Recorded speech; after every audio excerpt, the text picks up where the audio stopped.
জাতির পিতা বঙ্গবন্ধু শেখ মুজিবুর রহমানের জন্মশতবার্ষিকী ও মুজিব বর্ষ উপলক্ষে বাংলাদেশ বিশ্ববিদ্যালয় মঞ্জুরি কমিশন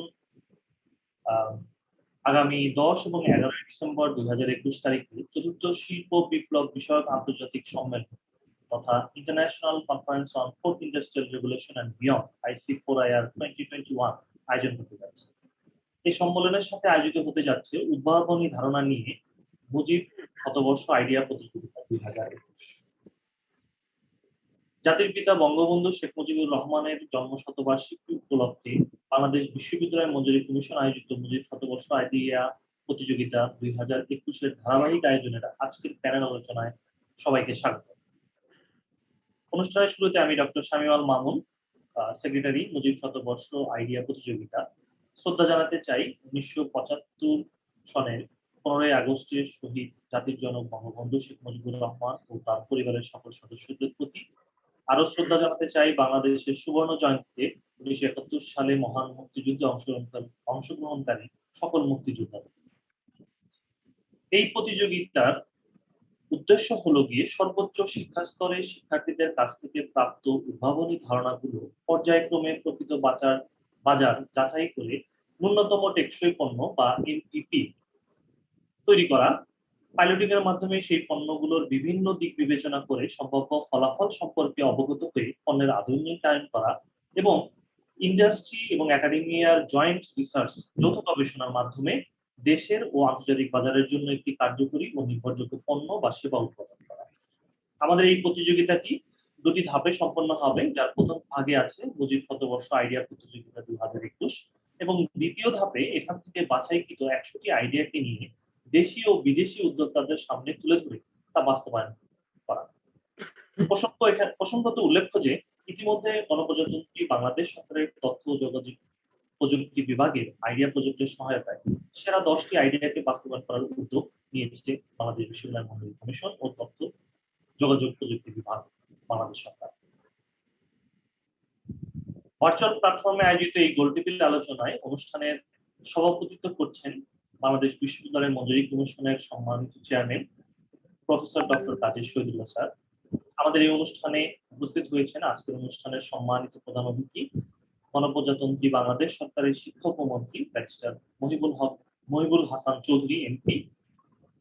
মাননীয় শিক্ষা উপমন্ত্রীকে আজকের এই অনুষ্ঠানের আয়োজকের পক্ষ থেকে কৃতজ্ঞতা প্রকাশ করছি এবং আপনার ব্যস্ততম সময় থেকে আমাদের এই উদ্বোধনী অনুষ্ঠানকে সাফল্যমণ্ডিত করার জন্য ধন্যবাদ জানাচ্ছি। আমরা এও আশা করি আপনাকে সাথে নিয়ে আজকের এই ইন্ডাস্ট্রি একাডেমিয়া কোলাবোরেশন এই প্যানেল আলোচনা থেকে আমরা একটি কার্যকর শিক্ষা নীতিমালা প্রয়োজনে কার্যকরী নির্দেশনা পাবো বলে আশা করছি। আজকের অনুষ্ঠানটি যেহেতু innovative education system through industrial collaboration নিয়ে, তাই আমাদের এই আলোচনায় বিশেষ আলোচক হিসেবে আছেন ইন্ডাস্ট্রি, একাডেমি এবং গভর্নমেন্ট সেক্টর থেকে বিশেষ আলোচকরা। আজকের এই আলোচনা অনুষ্ঠানে আলোচক হিসেবে উপস্থিত আছেন বাংলাদেশ সিকিউরিটি অ্যান্ড এক্সচেঞ্জ কমিশনের সম্মানিত চেয়ারম্যান প্রফেসর শিবলি রুবাইয়াতুল ইসলাম স্যার। আমাদের মাঝে উপস্থিত আছেন তথ্য যোগাযোগ প্রযুক্তি বিভাগের গণপ্রজাতন্ত্রী বাংলাদেশ সরকারের সিনিয়র সচিব জনাব NM জিয়াউল আলম, বাংলাদেশ বিশ্ববিদ্যালয় মঞ্জুরি কমিশনের সম্মানিত সদস্য ও organising chair IC4IR 2021 professor doctor Mohammad Sajjad Hossain, innovation global ইউনিভার্সিটির সম্মানিত চ্যান্সেলর ইঞ্জিনিয়ার আবু বকর হানিফ, বাংলাদেশের পোশাক শিল্পের অন্যতম কর্ণধার ও মোহাম্মদিয়া গ্রুপের সম্মানিত চেয়ারম্যান এবং প্রাক্তন সভাপতি BJME doctor Rubana Huq, tech giant Amazon web service USA solution architect Mohammad Mahadiuzzaman এবং আমাদের সম্মানিত মডারেটর বৃন্দ professor doctor Mohammad Sadat Hossain, chair Mujib শতবর্ষ আইডিয়া প্রতিযোগিতা 2021 এবং professor doctor M Shamim Kaiser, technical secretary IC4IR 2021। এখানে আরো উপস্থিত হয়েছেন বাংলাদেশ বিশ্ববিদ্যালয় মঞ্জুরি কমিশনের সম্মানিত ডাইরেক্টর বৃন্দ এবং অনুষ্ঠানে যারা বিভিন্ন বিশ্ববিদ্যালয় থেকে সম্মানিত শিক্ষক মন্ডলী, মন্ত্রণালয়ের উচ্চপদস্থ কর্মকর্তাগণ, শিক্ষার্থী এবং আইডিয়া প্রতিযোগিতায় অংশগ্রহণকারীগণ। এ পর্যায়ে ইনোভেটিভ এডুকেশন ইকোসিস্টেম নিয়ে সংক্ষিপ্ত আকারে আলোচনা করবেন মুজিব শতবর্ষ আইডিয়া প্রতিযোগিতা 2021 সম্মানিত চেয়ার ও আজকের অনুষ্ঠানের moderator professor doctor Mohammad Sadat Hossain. স্যারকে মাইক্রোফোনটি আনমিউট করে তার বক্তৃতা শুরু করার জন্য অনুরোধ করছি এবং পরবর্তী অনুষ্ঠানটি সুষ্ঠুভাবে এগিয়ে নিয়ে যাওয়ার জন্য আমাদের আরেকজন moderator professor doctor Mohammad Shamim কায়সারকে অনুষ্ঠানের পরবর্তী ধাপ সম্পন্ন করার জন্য অনুরোধ করছি। Professor doctor Mohammad Sadat Hossain.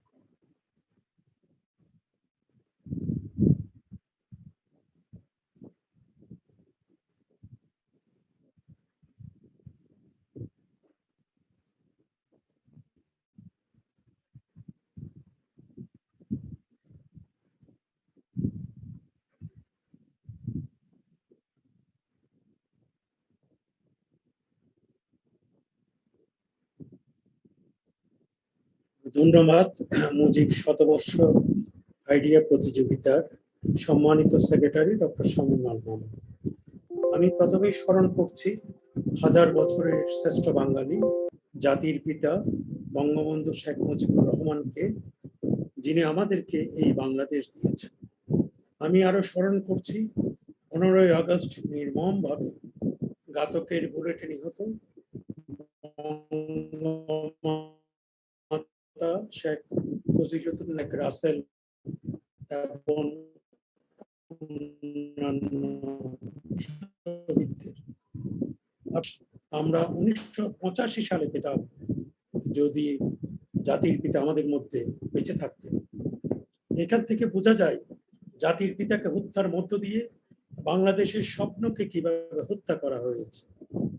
তথাপি বঙ্গবন্ধু কন্যা জননেত্রী শেখ হাসিনার নেতৃত্বে গত 13 বছর ধরে ডিজিটাল বাংলাদেশের স্বপ্ন বাস্তবায়নের মাধ্যমে বাংলাদেশ দুর্বার গতিতে প্রতিটি ক্ষেত্রে এগিয়ে যাচ্ছে, এই কথা নির্দ্বিধায় বলা যায়। আমরা বিশ্ববিদ্যালয় মঞ্জুরি কমিশনকে ধন্যবাদ জানাচ্ছি।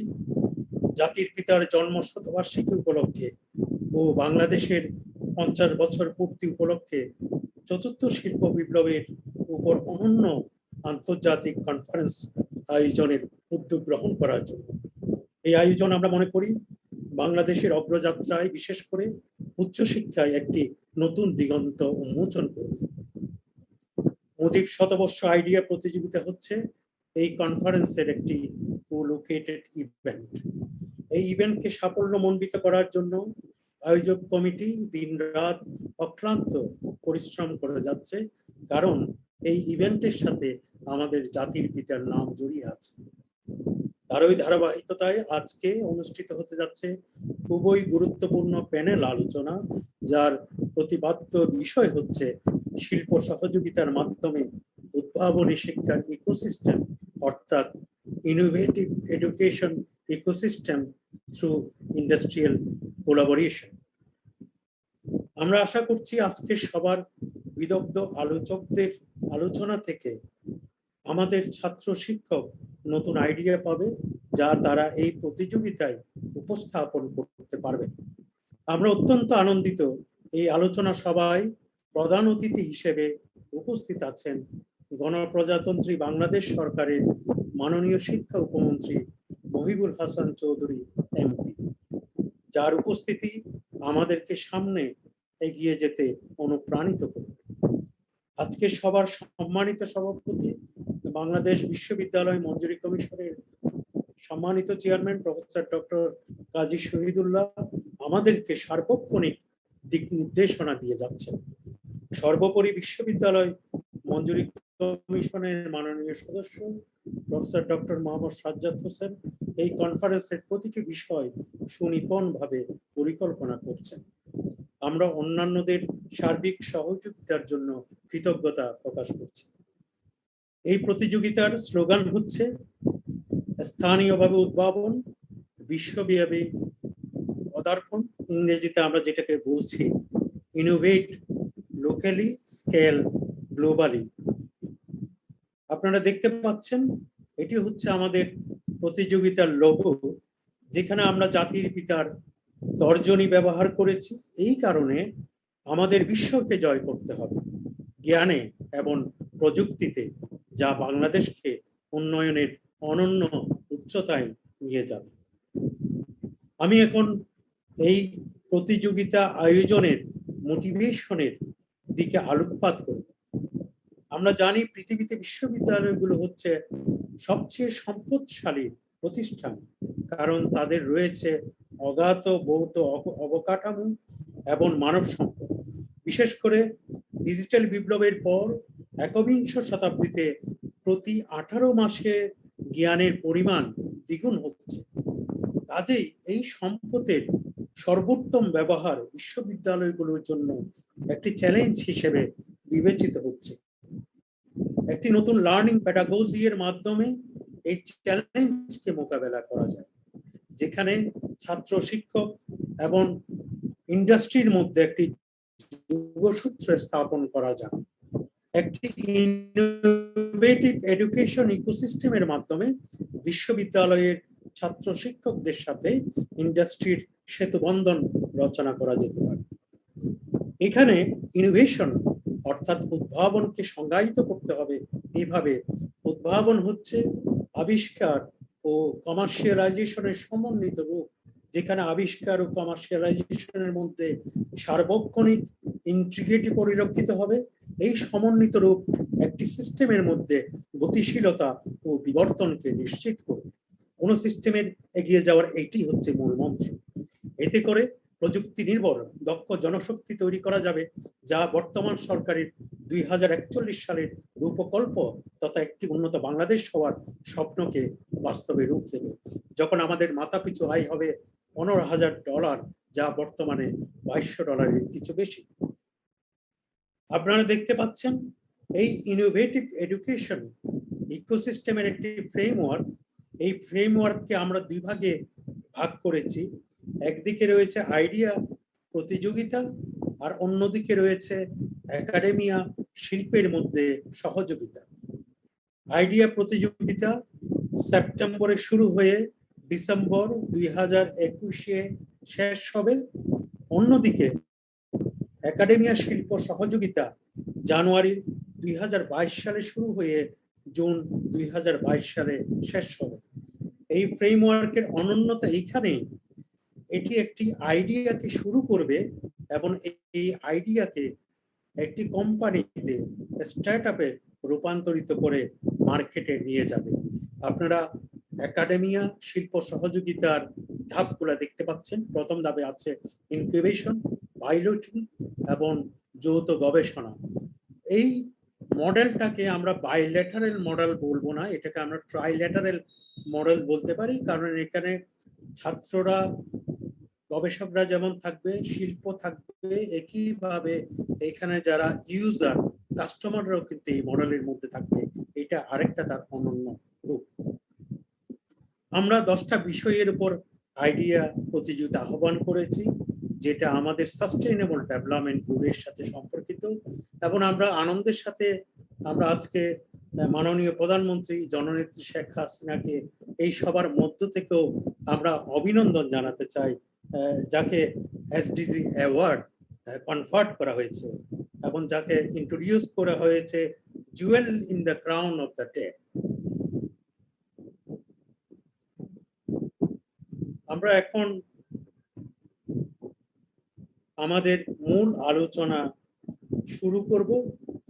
আমি এখন আমাদের অনুষ্ঠানের সম্মানিত আলোচক ডক্টর রুবানা হক, চেয়ারম্যান মোহাম্মদী গ্রুপ এবং সাবেক সভাপতি বিজিএমই কে বর্তমান শিক্ষা ব্যবস্থা ও শিল্পের মধ্যে একটি কার্যকরী সেতু বন্ধনের চ্যালেঞ্জ ও সুযোগ নিয়ে তার মূল করার বিনীত অনুরোধ জানাচ্ছি।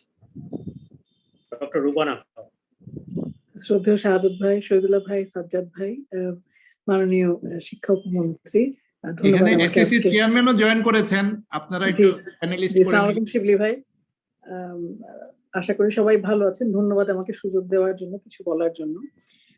আসলে আমরা যেটা হয় আমাদের ইন্ডাস্ট্রিতে নানা সময় হয় কি, অনেকে আসেন অনেক ডিগ্রি নিয়ে, কিন্তু আমাদের একটা গ্যাপ রয়ে যায় এমপ্লয়েবিলিটি আর এলিজিবিলিটির মধ্যে, যার জন্য আমরা খুঁজি যে চাকরি কি করে দেব। এবং প্রায়শই আমরা নিজেরাই নিজেদের সম্পর্কে সমালোচনা করি আর বলি যে খালি বিদেশি এনে আমাদের ফ্যাক্টরিগুলোতে ভরতে হয়। আসলে হয় কি, যদি ইন্ডাস্ট্রি আর একাডেমিয়ার একটা কাছাকাছি যোগাযোগ থাকে তাহলে আমাদের সকলেরই উপকার হয়। যখন আমি বিজিবির প্রেসিডেন্ট ছিলাম তখন A2I কে আমি অনুরোধ করেছিলাম যে দয়া করে কিছু ছেলে মেয়ে আমাদের এখানে দিয়ে দেন স্টার্ট আপদেরকে, যারা নির্বিঘ্নে আমাদের ইন্ডাস্ট্রিগুলোর মধ্যে যাবে, ফ্যাক্টরিগুলোতে যাবে এবং দেখবে যে আসলে সলিউশন কি করে বের করা যায়। আমাদের তো প্রতিনিয়ত ব্যবসার অ্যাটমসফিয়ার বদলে যাচ্ছে, কাজে কাস্টমাররা অনেক বেশি কাস্টমাইজ জিনিসটা। সো আমাদের অনেকগুলো রিকোয়ারমেন্ট আছে, যেরকম ধরেন আমাদের 3D প্রিন্টিং। 3D প্রিন্টিং এ যদি আমরা একটু আমাদের ছেলে মেয়েদেরকে একটু উৎসাহ দেই তাহলে কিন্তু বিশাল একটা ওয়ার্ল্ড মার্কেট আছে। কারণ আমরা যত আমাদের স্পেয়ার পার্টস আছে সেগুলো কিন্তু সব 3D প্রিন্টিং এর মাধ্যমে আমরা কিন্তু করতে পারি। তারপর আমাদের এখন 3D স্যাম্পলিং চলছে, সমানে আমরা এই বিদেশি সফটওয়্যার গুলা কিনছি অনেক দাম দিয়ে, কিন্তু আমাদের ছেলে মেয়েগুলা কিন্তু অতটাই এক্সপার্ট। ওরা কিন্তু আমরা প্রতিনিয়ত আইডিয়া প্রজেক্টের মধ্যে দিয়ে যত স্টার্ট আপ আমরা দেখি এবং প্রত্যেক দিন আমরা অ্যাপ্রুভ করি স্টার্ট আপ গুলো এবং একেবারে অভিনব আইডিয়া। কাজে যেহেতু আমরা সকলেই মানি যে বঙ্গবন্ধু মানেই উদ্ভাবন, বঙ্গবন্ধু মানেই উৎসব, কাজে উৎসব এবং উদ্ভাবন দুটোকে যদি একসাথে করা যায় তাহলে কিন্তু আমাদের এই ছানাগুলো যারা আছে এবং রেগুলারলি আইডিয়া প্রজেক্টে যারা আসেন ডেমনস্ট্রেশন দেন তাদেরকে কিন্তু আমরা নেক্সট লেভেলে নিতে পারি। এটা একটু মাথায় রাখতে হবে যে আমাদের একটা বড় জায়গায় আমাদের একটা গ্যাপ আছে, সেটা হলো ধরেন বিদেশে যখন কনজিউমার কেনে তখন কিন্তু সে আরেকটা বায়ারের মাধ্যমে কেনে, মানে আমরা তো এখানে ব্র্যান্ডদেরকে দেই, ব্র্যান্ডরা আবার কনজিউমারকে দেয়। তো ইউজুয়ালি কি হয় B2B থাকে, কিন্তু B2C আমরা কখনো এখনো করতে পারি নাই। বাংলাদেশে একটা বাংলাদেশের অ্যামাজন থাকা দরকার। কাজে কিভাবে আমরা বাংলাদেশের একটা অ্যামাজন তৈরি করতে পারি নিজেরা, যাতে করে আমরা নিজেরা কনজিউমারদেরকে রিচ করতে পারি, এটা খুব জরুরি। এটা কিন্তু আমাদের সিনিয়র সচিব মহোদয় অর্থ মন্ত্রণালয় কিন্তু উনি জানেন এবং আমরা ওনাকে ডিটেইল প্রেজেন্টেশন দিয়েছিলাম, উনি আমাদেরকে আইডিয়াও দিয়েছিলেন যে কিভাবে আগানো যায়। আমার মনে হয় এই জায়গাটা আমাদের আগানো উচিত। কাজে 3D প্রিন্টিং বলেন, 3D স্যাম্পলিং বলেন, ERP বলেন অথবা B2C প্ল্যাটফর্ম বলেন, আমার মনে হয় অনেক আমাদের সম্ভাবনার জায়গা আছে। এবং প্রতিনিয়ত আমরা দেখি আইডিয়া প্রজেক্টে আরেকটা জিনিস হয়, যেমন ধরেন অনেক রোবোটিক্সের অনেক প্রজেক্ট আসে যেগুলো আমাদের মনে হয় যে এগুলা ফার ক্রাই, আসলে কোনোটাই ফার ক্রাই না। এরা সবাই কিন্তু ছেলে মেয়েগুলো এত ডাইনামিক, এত অ্যাম্বিশাস যে খুব সহজ স্টার্ট আপ না, মানে ধরেন একটা এডুটেক চট করে ফেললো সেটা কিন্তু না। ছোট করে দেখছি না আমি এডুটেককে, কিন্তু আজকেও আমরা অনেকগুলো ফিনটেক দেখলাম, ফিনটেকও কিরকম ভাবে আগাচ্ছে। কাজে স্টার্ট আপ গুলো কিন্তু অত্যন্ত আমি মনে করি পরিণত অবস্থায় চলে এসছে এবং ইন্ডাস্ট্রি যদি যারা স্টার্ট আপ করছেন তাদের সাথে যদি আমরা এক ধরনের যদি অ্যাসোসিয়েশন গুলা বসিয়ে দেন আপনারা, তাহলে হয় কি আমরা যেগুলো আমাদের পছন্দ মতো স্টার্ট আপ সেগুলোকে অন্তত পক্ষে আমরা নার্চার করতে পারি, কারণ আমাদেরও কিন্তু সেক্টর ডাইভার্সিফিকেশনের দরকার আছে। কাজে আমরা যারা খুঁজছি যে আরো কতগুলো জায়গায় আমাদের ইনভেস্ট করা উচিত, যেটা সরকারেরও পলিসি যে আমাদের সেক্টর ডাইভার্সিফিকেশন দরকার, কারণ over dependence on garments is also not healthy, সে জায়গাটা আমরাও কিন্তু জায়গা খুঁজছি। কাজে এডুটেক হোক, হেলথ টেক হোক অথবা আপনার ফিনটেক হোক, এই জায়গাগুলো কিন্তু আমরাও ইনভেস্ট করতে চাই। তো আমার মনে হয় যে এই সেতু বন্ধনটা অত্যন্ত জরুরি এবং ইউজিসি এবং আইডিয়া মিলে কিন্তু এটা করতে পারেন। এবং আমার মনে হয় যে আমাদের সাথে যদি 2-3টা টিম দিয়ে দেন তাহলে অন্তত ইন্ডাস্ট্রি বসে 3টা বা 4টা কমিটি করে দেন, তাহলে আমরা আমাদের নিড গুলাকে আসলে স্পেসিফিক্যালি কনভে করতে পারি। যদি দেন তাহলে আমরা ওইভাবে মানে একেবারে ছক ধরে স্ট্রাকচার করে কিন্তু আমরা আমাদের কনভারসেশন গুলো সামনে নিয়ে যেতে পারি। আমরা সবসময় প্রস্তুত এবং আমার মনে হয় যে এত উৎসাহী মুখ এবং এত কৌতূহলী মুখ আছে, এরা শিখতেও আগ্রহী এবং আমাদেরকে শেখাতেও আগ্রহী। আমরা যে কোনো অবস্থায় এদের সকলের পাশে থাকবো এবং আপনাদের এই উদ্যোগটাকে নিশ্চয়ই সাধুবাদ জানাই। সকলের মঙ্গল হোক। ধন্যবাদ। ধন্যবাদ ডক্টর চমৎকার ভাবে আমাদের সামনে যে সেতু বন্দরে শিক্ষা আর ইন্ডাস্ট্রির যে চ্যালেঞ্জ এবং তার সম্ভাবনাগুলো চমৎকার ভাবে তুলে ধরেছেন এবং তিনি স্পেসিফিক কিছু প্রস্তাবও দিয়েছেন। আমরা সেগুলো নোট করছি, আমরা সেগুলো আমাদের ইনকর্পোরেট করে বাস্তবায়নের চেষ্টা করব। এবং আমাদের মধ্যে ইতিমধ্যে উপস্থিত হয়েছেন সিকিউরিটিজ অ্যান্ড এক্সচেঞ্জ কমিশনের মাননীয় চেয়ারম্যান প্রফেসর শিবলি রুবায়েতুল ইসলাম, ওনাকে আমরা আমাদের অনুষ্ঠানে স্বাগত জানাচ্ছি। এখন আমি আমাজন ওয়েব সার্ভিসের সলিউশন আর্কিটেক্ট লিডার মাহিদুজ্জামান কে ওনার আমাদের মাঝে যে উনি উপস্থিত আছেন ওনাকে বলবো আমাদের যে উপস্থাপিত উদ্ভাবনী শিক্ষার ইকোসিস্টেম, যেটাকে আমরা বলছি ইনোভেটিভ এডুকেশন ইকোসিস্টেমকে শিল্প সহযোগিতার মাধ্যমে বাংলাদেশে কিভাবে বাস্তবায়ন করা যায় তার সম্পর্কে আলোচনা করার জন্য বিনীত অনুরোধ করছি। ধন্যবাদ সাদাত ভাই এবং সবাইকে অসংখ্য ধন্যবাদ টুডেজ ডিস্টিংগুইশড গেস্ট, আমাদের মাননীয় মন্ত্রী মহোদয়, আমাদের ইউজিসির যারা আছেন সাজ্জাদ ভাই and everybody else who is joining from UGC, ACC chairman as well as all the distinguished professors. আমাদের আমেরিকা থেকেও বেশ কয়েকজন জয়েন করছেন, হানিফ ভাই এখানে আছেন, he is one of the pioneer. So আমি মুগ্ধ হয়ে রুবানা আপার কথা শুনতেছিলাম। যাই হোক, আমাজনের কথা যেহেতু আসছে হঠাৎ করে কানে লাগে, এবং বাংলাদেশের কথা আসলে যেমন আমাদের সবসময় কানে লাগে, বাংলাদেশে কেন আমাজন হতে পারবে না? In fact there will be better then that. কারণ আমরা যদি কয়েকটা এক্সাম্পল দেখি, আমি বেশ কিছু এক্সাম্পল দিতে পারি। লেটস সে মোবাইল ফোন, তাই না? একটা ভেরি গুড টেকনোলজি যখন আসলো আমাদের গ্রামের একদম মহিলারা মোবাইল ফোন ইউজ করা শুরু করে দিলেন।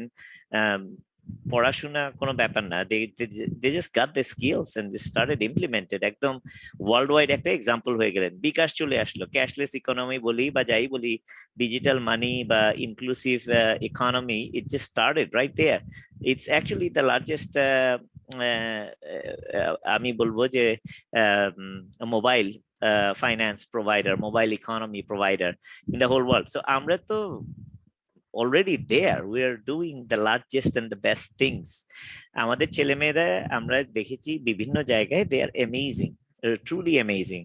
তবে রুবান আপা যেটা বলছেন, that's absolutely right. আমাদের যেটা করতে হবে যে এই পার্টটাকে আরো এক্সিলারেট করে দিতে হবে, আরটু বাড়িয়ে দিতে হবে। যেমন B2C এর কথা বললেন, ফর এক্সাম্পল আমাদের এখানে যে ডিস্টিংগুইশড প্রফেসররা আছেন, আমি দেখছি এদের অনেকেই মেশিন লার্নিং নিয়ে কাজ করছেন।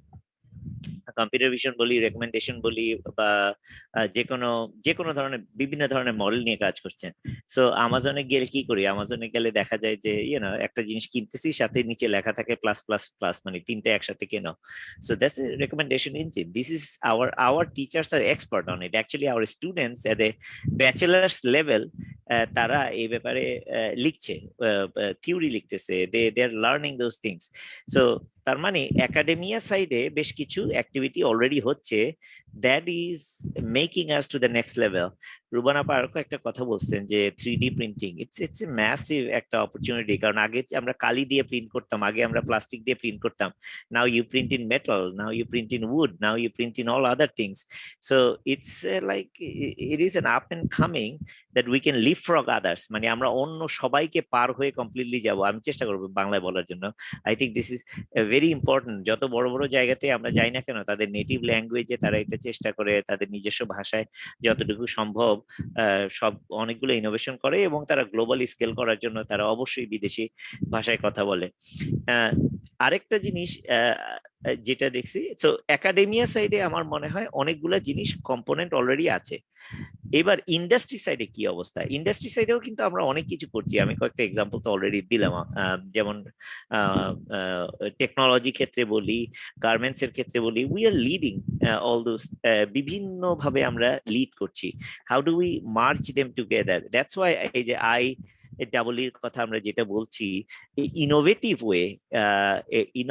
ওয়ে আর টু বেটার ওয়ে আরো আমরা খুঁজে বের করি। আমরা হ্যাপি না, আমরা কখনোই স্যাটিসফাইড হব না unless we are changing the whole world. So আমাজনেই 100-র উপরে বাংলাদেশি আমাজনিয়ান আছে। They are contributing heavily. In fact all of them are almost ready বাংলাদেশের জন্য যাই করতে হবে। আমাদের নতুন করে আমাজন বানানোর দরকার নেই। আমাজন যতটুকু আছে তার চেয়ে আমরা লিপফ্রগ, ওটা জেনে শুনে লিপফ্রগ করে আগিয়ে যাব। That's what we do and we are very good at ইট।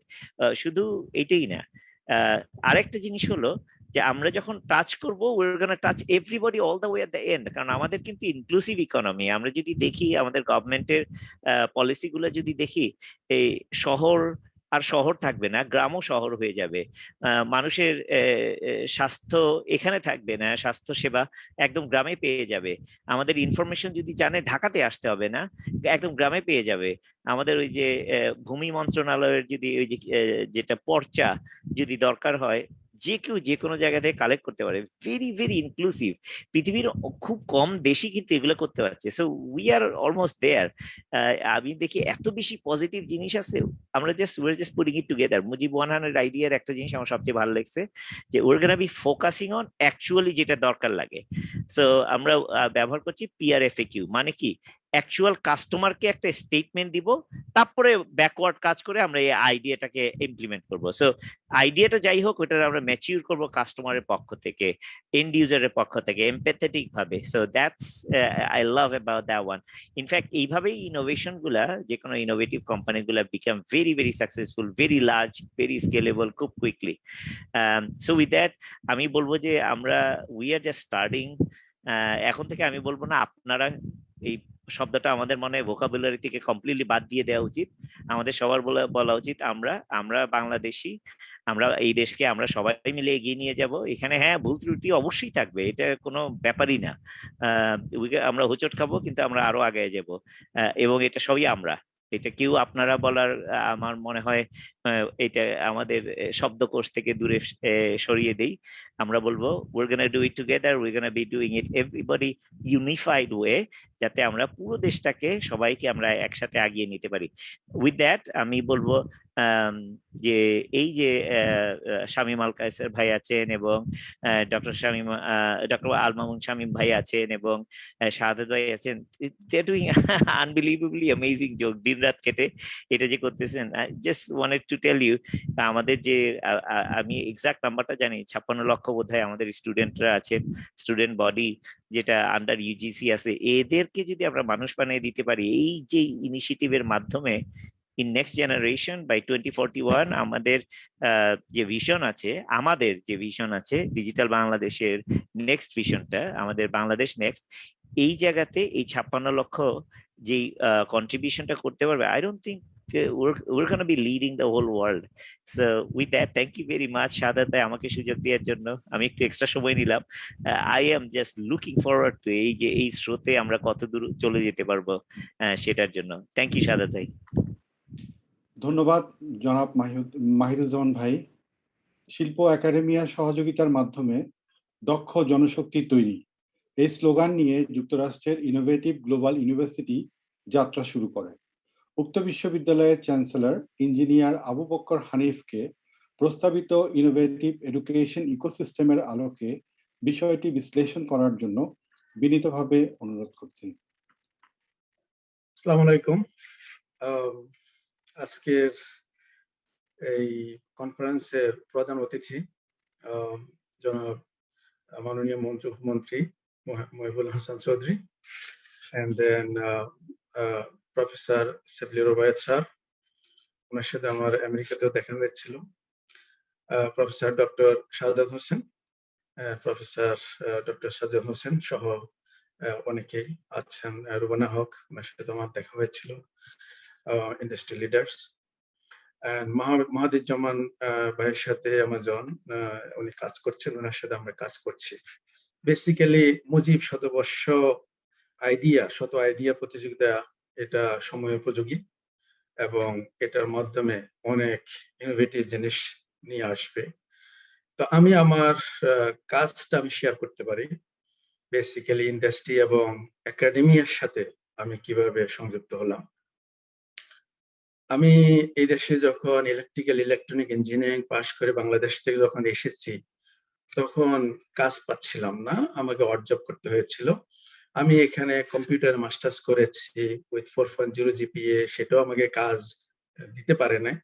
তখন আমাকে অনেক সার্টিফিকেশন কোর্স করতে হয়েছিল, অরাকল ডিবিএস, সান সোলারি, জাভা জেটুই। এরপরে আমাকে অনেকদিন প্র্যাকটিস করার পরে একটা কাজ পেলাম, এবং সেটা actually mid level job, 75,000 yearly job. তখন আমার মাথায় আসলো কিভাবে বাংলাদেশিদেরকে আমেরিকান মেইন স্ট্রিমে আনা যায়, এবং সেটা আমার বেসমেন্ট থেকে আমি শুরু করলাম, করে প্রায় 4 মাসের ট্রেনিং দিয়ে 300 এর উপরে লোককে চাকরি দিলাম, এবং প্রথম চাকরিটা হয়েছিল $100,000। আমি পেতাম 75,000, আমি যাকে পড়ালাম সে স্টার্ট করলো 100,000। সেখান থেকে এখন প্রায় 7,000 পিপলকে আমি চাকরি দিয়েছি। ওটা আমার কাছে খুব বেশি আশ্চর্য না। যারা ব্যাচেলার, মাস্টার্স, পিএইচডি করে তারা আমার ক্লাসে বসে, কিন্তু যেখানে হাই স্কুল পাস, বাংলাদেশ থেকে ডিগ্রি পাস করে এসেছিল, তারাও যখন আমার ক্লাসে বসে সে 6 ফিগার ইনকাম করে, সেটাই আশ্চর্য হয়। তখন আমার মাথায় আসলো যে আমেরিকাতে যেসব ইউনিভার্সিটি গুলো আছে, by the time people finish their bachelor degree, master degree, তাদের 60, 70, $100,000 লোন থাকে। এই লোন নিয়ে যখন তারা এন্ট্রি লেভেলের জবও পায় না, আমার এখানে এসে যখন $5,000 দিয়ে আরো 4 মাস 6 মাস অপেক্ষা করার পরে তারপরে একটা জব পায়, তাহলে তখন আমার কাছে মনে হলো যে আমি এই ইয়েতে একাডেমিক সেশনে, মিনস হলো ইউনিভার্সিটিতে যে পড়াশোনা হয়, অ্যাকচুয়ালি একাডেমিক ডিগ্রি দিচ্ছে, একাডেমিক নলেজ দিচ্ছে, কিন্তু ইন্ডাস্ট্রিতে কাজ করতে গেলে ইন্ডাস্ট্রি এক্সপেরিয়েন্স দরকার, স্কিল দরকার, এক্সপেরিয়েন্স দরকার, এবং familiarity with the corporate environment, and obviously তাদের কনফিডেন্স দরকার, যেটা কাজ করার কনফিডেন্স এবং কন্ট্রিবিউটর হওয়ার কনফিডেন্স। তো সেটা যেহেতু নেই, তাহলে ওইটার আলোকে আমরা স্কিল ডেভেলপ করে যখন চাকরি দিচ্ছি, তখন আমার মনে হচ্ছিল যে একটা ইউনিভার্সিটি হলে কেমন হয়, সেখানে আমরা এটাকে ইন্টিগ্রেট করতে পারি কিনা। সেই জন্য এই ইনোভেটিভ গ্লোবাল ইউনিভার্সিটির পদযাত্রা। এটা 2008 থেকে একজন হার্ভার্ড গ্রাজুয়েট করেছিলেন, তো রিসেন্টলি আমরা এটাকে অ্যাকোয়ার করেছি এবং আমরা এখানে ইমপ্লিমেন্ট করছি। তো এই ইকোসিস্টেমটা অ্যাকচুয়ালি একটা নেটওয়ার্ক, আমি বলবো যে এটা একটা জয়েন্ট কোলাবোরেশন এফোর্ট। সেখানে স্টুডেন্ট থাকবে, সেখানে ফ্যাকাল্টি থাকবে, রিসার্চার থাকবে, এবং ল্যাব, টেকনোলজির ব্যবহার থাকবে, লার্নিং কালচার ওখানে তৈরি হবে, এবং ওখানে জব প্লেসমেন্ট টিম থাকবে। স্টুডেন্ট হলে তাদেরকে এনথুসিয়াস্টিক হতে হবে, তাদেরকে জব শিকার, তারা যদি যে রিয়েলি জানে যে আমার লার্নিং এর পাশাপাশি আমি একটা ভালো জব পাবো, সেটা যদি তাদের মাথায় থাকে তাহলে সম্ভব। এবং সেটার জন্য আমাদের যে ফ্যাকাল্টি আছে, ফ্যাকাল্টি শুধু স্কলার হলে হবে না, সেখানে তাদেরকে প্রফেশনাল প্র্যাকটিশনার হতে হবে, তাদেরকে এসএমই হতে হবে। যেমন আমি একটা উদাহরণ যদি দিই, ঢাকা ইউনিভার্সিটি থেকে বা বুয়েট থেকে যখন কেউ ফার্স্ট ক্লাস ফার্স্ট হয়, তাকে টিচার হিসেবে নেওয়া হয়, কিন্তু তাকে যখন নিতে কোনো আপত্তি নেই, কিন্তু তাকে যখন নেওয়া হয়, তাহলে সে হয়তো একাডেমিক নলেজই দেবে, এই ইন্ডাস্ট্রির কোনো নলেজ তো দেবে না। যদি সেখানে আমরা জুড়ে দিই যে তাকে 2 বছর 4 বছর ইন্ডাস্ট্রির সাথে কাজ করতে হবে, ইন্ডাস্ট্রিতে কি রিকোয়ারমেন্ট আছে সেই আলোকে তৈরি করতে হবে, তাহলেই বোধহয় সেটা সম্ভব হবে। অথবা দেখা যায় যে ফ্যাকাল্টি গুলো অনেক আগের, নতুন টেকনোলজি আসছে, সেখানে যদি আমরা টিটিটি, ট্রেন দ্য ট্রেইনার চালু করি, তাহলে এই নতুন টেকনোলজি গুলো তারা শিখতে পারবে, জানতে পারবে। এবং আমার এখানে রিসার্চার দরকার, যারা জানবে যে ইন্ডাস্ট্রিতে কি রিকোয়ারমেন্ট আছে, ইন্ডাস্ট্রিতে নতুন নতুন কি কি জিনিস আসছে, কি কি টুলস আছে, সেটা যদি আমরা অ্যাড করতে পারি কারিকুলামের মধ্যে, এবং সেই কারিকুলাম যদি রিয়েল টাইম প্রজেক্ট ওরিয়েন্টেড হয় এবং ইন্ডাস্ট্রিকে রিফ্লেক্ট করে, তাহলে বোধহয় আমরা এটার কাজ এবারে ফলপ্রসূ হবে। রিয়েল অ্যাপ্লিকেশন কিভাবে তৈরি করতে হয়, সেটাকে যদি আমরা কারিকুলামের মধ্যে আমরা তৈরি করতে পারি, নিয়ে নিতে পারি, ইন্টিগ্রেট করতে পারি, তাহলে কাজ হয়।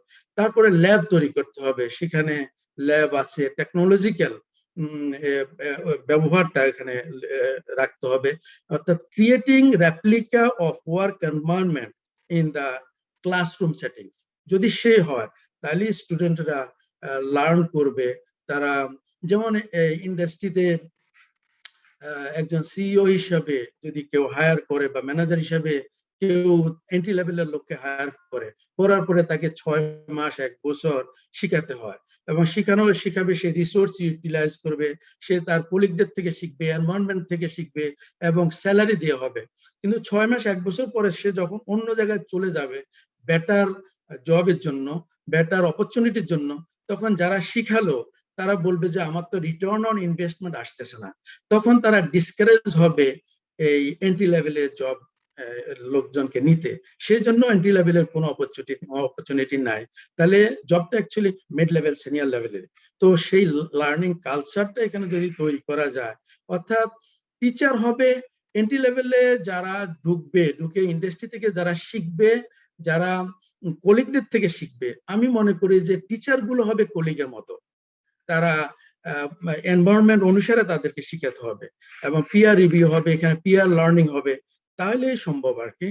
আর আমি বাংলাদেশেও যেভাবে আমরা পিপল অ্যান্ড টেক তৈরি করেছি, প্রায় 6,000 লোককে আমরা এখানে শিক্ষা দিয়েছি, তারা ওখানে বসে কাজ করছে, ওর মধ্যে প্রায় 100-র উপরে এন্টারপ্রেনার তৈরি হয়েছে। তার মানে ওরা আগে কাজ জানতো না, কাজ শিখছে। যখন আপওয়ার্কের মাধ্যমে তাদেরকে এই গ্লোবালাইজ মার্কেট যখন কাজ দিলাম, তখন ওরা অনেক কাজ পেলো। যেহেতু ওরা এটা হ্যান্ডেল করতে পারছে না, আমার এখান থেকে আরো 8 জন 10 জন স্টুডেন্ট যারা সদ্য পাস করেছে তাদেরকে নিয়ে তারা আপনার এন্টারপ্রেনার হলো। তো এই যে ইয়েটা আপনার ইকোসিস্টেম তৈরি করা, অর্থাৎ ইন্ডাস্ট্রিতে যেটা হয় সেটা যদি আমি এখানে ক্লাসরুম সেটিং এ তৈরি করতে পারি, তাহলে এটা সম্ভব। এবং দেখেন এই 2025 এর মধ্যে প্রায় 29 মিলিয়ন জবস ডেফিসিট আছে। তো আমরা যদি ইন্ডাস্ট্রি অনুসারে যদি ওদেরকে শিখাই, তাহলে বাংলাদেশে প্রায় 157 university, private and public university রয়েছে। তাহলে সেখান থেকে যারা বের হয়, তাহলে সাথে সাথে গ্লোবালাইজ মার্কেটে তারা কন্ট্রিবিউট করতে পারবে। এবং যেভাবে আমরা রেমিটেন্সের উপর নির্ভর করছি, আমরা তখন শুধু রেমিটেন্সের উপর নির্ভর করতে হবে না, দেশে বসেও সেটা ইনকাম করতে পারবে। বাংলাদেশে দেখেন এই 157 ইউনিভার্সিটি থেকে যারা বের হচ্ছে প্রতি বছর, তারা সরকারি চাকরির জন্য ওত পেতে থাকে, বিসিএস ক্যাডারের জন্য। সেখানে দেখা যায় যে ডাক্তার হয়ে যায়, পুলিশ অফিসার, এবং দেখা যায় যে ডাক্তার হয়ে যায়, ইঞ্জিনিয়ার হয়ে যায় ফরেন সার্ভিসে। তাহলে আসলে যে জিনিসগুলো শেখা হচ্ছে, তাহলে সেখানে তো কোনো কাজ লাভ হচ্ছে না। তার মানে কি হচ্ছে, গ্যাপ, সেই স্কিল গ্যাপটাকে যদি আমরা পূরণ করতে পারি, এবং তখন আমরা এখানে এন্টারপ্রেনার তৈরি করতে পারবো। আমরা এখানে আমরা যে ট্রান্সফর্মিং এই যে আইডিয়াটাকে আমরা রিয়েলিটিতে নিয়ে যেতে পারবো। আমরা টুমরোজ এন্টারপ্রেনার পাবো এবং ওয়ার্কফোর্স লিডার পাবো, যারা এখানে আরো মোর কন্ট্রিবিউট করতে পারবে। তো creating ecosystem between industry and academia, it is very, very important. I appreciate for giving me opportunity to share my ideas. Thank you very much.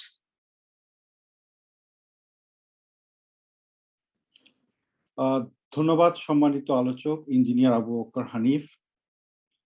Innovative education ecosystem বাস্তবায়নে শিল্প ও একাডেমিয়ার পারস্পরিক সহযোগিতা অপরিহার্য। এই বাস্তবতায় বিশ্ববিদ্যালয়গুলোর সর্বোচ্চ সংস্থা হিসেবে বিশ্ববিদ্যালয় মঞ্জুরি কমিশন কি পদক্ষেপ নিতে পারে, এই বিষয়ে আলোকপাত করার জন্য বিশ্ববিদ্যালয় মঞ্জুরি কমিশনের সম্মানিত সদস্য প্রফেসর ডক্টর সাজ্জাদ হোসেন স্যারকে সবিনয়ে অনুরোধ জানাচ্ছি। আসসালামু আলাইকুম, গুড ইভিনিং, নমস্কার, আদাব। আমি সরাসরি বক্তব্যে চলে যাব। আমি মাননীয়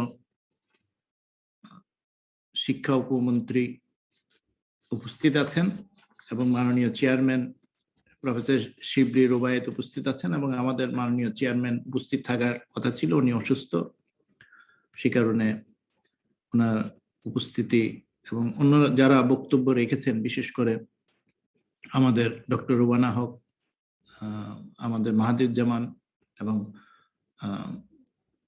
আবু বকর হানিফ ইঞ্জিনিয়ার, তিনি vice chancellor I global university, US এর একটি প্রাইভেট ইউনিভার্সিটির তিনি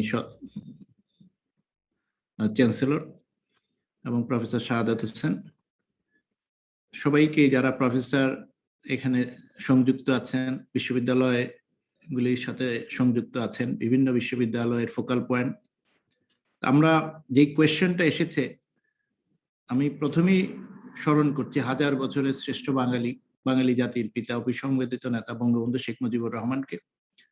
আপনারা দেখুন, বিশ্ববিদ্যালয় মঞ্জুরি কমিশন বঙ্গবন্ধুর জন্মশতবার্ষিকী পালন করছে একটি কনফারেন্স, যে conference fourth industrial revolution and beyond, যেটি শতবর্ষে বঙ্গবন্ধুর পদার্পণকে আমরা বিশ্ববিদ্যালয়ে উচ্চশিক্ষা প্রতিষ্ঠানে এমনভাবে নিয়ে যেতে চাই, যেটাকে মাননীয় প্রধানমন্ত্রী শেখ হাসিনা উচ্চশিক্ষাকে গবেষণাধর্মী করার জন্য আমাদের ছাত্রছাত্রীকে গবেষণাধর্মী করার জন্য, সাথে সাথে আমাদের আইসিটি অ্যাডভাইজার যেই কথাটি বলছেন, innovate, do not copy, innovate করার জন্য উদ্ভাবন, সেই উদ্ভাবনকে আমরা সাথে নিয়ে বিশ্ববিদ্যালয় মঞ্জুরি commission 14th industrial revolution and বিয়ন্ডকে আমরা ধারণ করে প্রথম কনফারেন্স করছি 10 এবং 11 ডিসেম্বর। এবং এই কনফারেন্সের মাধ্যমে আমরা আশা করছি ইন্ডাস্ট্রি একাডেমিয়ার একটা ডিজিটাল প্ল্যাটফর্ম আমরা তৈরি করব, আমরা সহযোগিতা করব লোকালি এবং ইন্টারন্যাশনালি। আমরা বিশ্বের নামকরা বা যাদের রিসার্চার তাদেরকে একটি ইকোসিস্টেমে আনার চেষ্টা করব, একটি প্ল্যাটফর্মে আনার চেষ্টা করব। সাথে সাথে আমাদের প্রথম ফোকাস হচ্ছে বিশ্ববিদ্যালয়গুলিকে ইন্ডাস্ট্রির সাথে সংযুক্ত করা, এবং পরবর্তীতে 100 বৎসর এই কনফারেন্স অনুষ্ঠিত হবে। এই কনফারেন্স বিশ্ববিদ্যালয়গুলি একটির পর, আমাদের এখন 150টি বিশ্ববিদ্যালয় আছে, আমরা আশা করি আরো অনেক বিশ্ববিদ্যালয় হবে এবং আন্তর্জাতিক মানের বিশ্ববিদ্যালয় হবে। আমি বিশ্বাস করি আমাদের শক্তি, আমাদের বিশ্ববিদ্যালয়ের অর্জন, বা আমাদের অনেক বিশ্ববিদ্যালয় আছে যারা আন্তর্জাতিক মানের, বিশেষ করে এগ্রিকালচার বিশ্ববিদ্যালয়গুলি অনেকগুলি আছে। আমাদের রিসার্চ গবেষণা অনেক ক্ষেত্রেই আমরা এগিয়ে আছি, উন্নত বিশ্বের কাছাকাছি আছি। ICDDRB, আমাদের এগ্রিকালচার বিশ্ববিদ্যালয়, এবং কিছু কিছু ক্ষেত্রে আমাদের মেডিকেল বিশ্ববিদ্যালয়গুলি। এবং আমরা আশা করছি একটা ইকোসিস্টেম, ইনোভেটিভ ইকোসিস্টেম তৈরি করা, যেটা বিশ্ববিদ্যালয় মঞ্জুরি কমিশন সবার সহযোগিতা নিয়ে এবং সবাইকে সহযোগিতা করবে। এটা একটি রেগুলেটরি বডি। আমরা চাই যে বিশ্ববিদ্যালয়গুলি নতুন জ্ঞানের, নতুন চর্চার, উদ্ভাবনের এবং পুরনো জ্ঞানকে গবেষণার মাধ্যমে নতুনভাবে উপস্থাপনের, এবং গবেষণার মাধ্যমে বিশ্ববিদ্যালয়গুলি তাদের চর্চাকে এগিয়ে নিয়ে যাবে। এখানে আমি ধন্যবাদ জানাবো বিশেষ করে আমাদের বাংলাদেশ সিকিউরিটি এক্সচেঞ্জ কমিশনের প্রফেসর শিবলি রুবায়েতকে। উনি এই বিষয়ে সর্বাগ্যে আমাদের সহযোগিতা করছেন এবং ইন্ডাস্ট্রিকে আমাদের সাথে নিয়ে আসার জন্য ওতপ্রোতভাবে কাজ করছেন এবং কাজ করবেন। উনি শিক্ষার, আপনারা খেয়াল করুন যে আজকে আমরা শিক্ষক দিবস, আমি একজন শিক্ষক হয়ে নিজেকে একটি কথাই বলতে চাই, এই করোনার পরিস্থিতিতে আপনারা দেখুন যে সর্বক্ষেত্রে একটি চ্যালেঞ্জ, সেই চ্যালেঞ্জ মোকাবেলায় শিক্ষকরা কিন্তু এগিয়ে আসতে হবে এবং সেটাই প্রতিপাদ্য। Teachers is the heart of education. এটাই গবেষণায় প্রতীয়মান হয়। মানসম্মত শিক্ষার জন্য অনুকূল পরিবেশ হচ্ছে 20 ভাগ, আর গুণগত শিক্ষকের, গুণগত এবং মানসম্মত শিক্ষক যদি থাকে তাহলে 80 ভাগ। গবেষণায়, আমেরিকায় যে গবেষণা হয়েছে সেই গবেষণায় শিক্ষার পরিবেশ অনুকূল থাকলে সেখানে 20 ভাগ শিক্ষার উন্নয়নের জন্য। এবং একটি জাতি কতটা উন্নত শুধু শিক্ষার পরিবেশ না, মানসম্মত শিক্ষক। সুতরাং আমাদের যে প্রয়োজনীয়তার কথা ইন্ডাস্ট্রি থেকে বারবার বলছেন, ডক্টর রুবানা হক সুন্দরভাবে উপস্থাপন করেছেন। 4th industrial revolution and beyond বলতে আমি যে ধারণাটা বুঝি, ইট ইজ ইনক্লুসিভ, যেটা মাননীয় প্রধানমন্ত্রী শেখ হাসিনা বিরল নেতৃত্ব, সেই নেতৃত্ব আমরা সৌভাগ্যবান, তার নেতৃত্বে কিন্তু সম্পূর্ণ ইনক্লুসিভ একটা ধারণা আমাদের মাহাদুজ্জামান ভাই কিন্তু সুন্দরভাবে উপস্থাপন করলেন যে ইনক্লুসিভ, ইট ইজ ইন্টিগ্রেটেড। আমার ইন্টারনেট অফ থিংস, বস্তু এবং জীবন, বস্তু এবং জীবন কিন্তু ইন্টিগ্রেটেড হয়ে গেছে। একটা টেবিল, একটা চেয়ারের সাথে একটা জীবনের সাথে সংযোগ হয়েছে, তার সাথে একটা কৃত্রিম বুদ্ধিমত্তা। আবার মেশিন লার্নিং যে কথাটা আসছে, সেটা কিন্তু মেশিন নিজেকে আবার লার্ন করার একটা পসিবিলিটিতে চলে গেছে। সুতরাং অল কিছু, মানে যা কিছু আছে, ব্লক চেইনের যে কথাটা আসছে, অ্যাকাউন্টস এর লেজার সিস্টেমের, তো অল ইজ ইনক্লুসিভ। এবং এটার মধ্যে সাহিত্য, এর সাথে ব্যবসা বাণিজ্য, এর সাথে ম্যাথমেটিক্স, এর সাথে আমি বলবো ভাষা, ইতিহাস, সবই ইনক্লুসিভ। তা আমাকে যে কোয়েশ্চেনটা করা হলো এবং বলা হলো বিশ্ববিদ্যালয় মঞ্জুরি কমিশন, আমরা গবেষণায় এগিয়ে যাওয়ার চেষ্টা করছি, তবে আমি মনে করি আমাদের বিশ্ববিদ্যালয়গুলি আরো অনেক দূর কাজ করার আছে। আমাদের শিক্ষকদের আরো অনেক বেশি করে ইনক্লুসিভ, বিশেষ করে শিক্ষকতার পাশাপাশি, শিক্ষকতা কিন্তু ক্লাসরুম টিচিং নয়, শিক্ষকতা বিশ্ববিদ্যালয়ে জ্ঞান আহরণ এবং জ্ঞান বিতরণ এবং জ্ঞান, নতুন জ্ঞানের সৃষ্টি, তার জন্য গবেষণার বিকল্প নেই। আমাদের ছাত্রছাত্রীদেরকে গবেষণা এবং পরিশ্রম, আত্মবিশ্বাস, সাথে সাথে উদ্ভাবন এবং মুজিব 100 আইডিয়া প্রতিযোগিতা করার একটাই কারণ যে আইডিয়া কনসেপ্ট। আইসিটি মন্ত্রণালয়কে আমি ধন্যবাদ জানাবো, আমাদের সবসময় সিনিয়র সচিব জিয়াউল আলম সাহেব আমাদেরকে সহযোগিতা করেন, আমাদের আইসিটি আইডিয়া প্রজেক্টে সবসময় সহযোগিতা করেন, এবং আমরা এই কনসেপ্টটাকে চাই যে গবেষণায় রূপান্তরিত করতে, এবং বিশ্ববিদ্যালয়ে এই গবেষণা গ্যাপটা, এই কনসেপ্টটা যখন আইডিয়াটাকে নিয়ে গবেষণা করে এইটার থেকে আরো কমার্শিয়ালাইজ নিউ প্রোডাক্ট এবং সাস্টেইনেবল প্রোডাক্ট, যেটা আজকের পদবাদ্য বিষয়, এই মুজিব 100 আইডিয়ার খুব সুন্দরভাবে উদ্ভাবন, লোকালি মানে আমাদের স্থানীয় উদ্ভাবন এবং বিশ্বব্যাপী পদার্পণ, ইনোভেট লোকালি, স্কেল গ্লোবালি, এবং সেখানে আন্তর্জাতিক সংস্থা অ্যামাজন ওয়েব সার্ভিসের মতো বা এরিকসনের মতো মাল্টি ন্যাশনাল এবং বিগ কোম্পানিগুলি যখন আসলো, আমরা মনে করি, অবশ্যই বিশ্বাস করি, আমাদের দেশের তরুণরা এবং মেধাবী তরুণরা গবেষণা, উদ্ভাবন, পরিশ্রম এবং আত্মবিশ্বাসের মাধ্যমে, যেটা আমি রাইটলি বলেছেন যে অ্যামাজন ওয়েব সার্ভিস কেন, এর থেকেও ভালো সার্ভিস করতে পারবেন। তবে আমাদের যে গ্যাপটা আছে, সেই গ্যাপটা আমাদেরকে সবাইকে সম্মিলিতভাবে, শিক্ষক, প্রফেসর, ছাত্র ছাত্রী এবং ইন্ডাস্ট্রিয়ালিস্টদেরকে আমি অনুরোধ জানাবো, আপনারাও দেশকে নিয়ে একসাথে যাতে আমাদের টিচাররা বা ছাত্ররা তাদের পটেনশিয়ালটাকে ধরে রাখতে পারে এবং এগিয়ে নিয়ে যেতে পারে, সেখানে আপনাদের সহযোগিতা আমরা কামনা করি এবং একসাথে কাজ করব বলে আমার বিশ্বাস। এখানে আমি মনে করি যে আমাদের মাননীয় প্রধান অতিথি দিক নির্দেশনামূলক আরো দীর্ঘ বক্তব্য দিবেন। উনি কারিগরি শিক্ষার উপরে জোর দিচ্ছেন, যেটা অবশ্যই অ্যাপ্লাইড নলেজ আমাদের প্রয়োজন, প্রত্যেকটা বিশ্ববিদ্যালয়ের প্রয়োজন।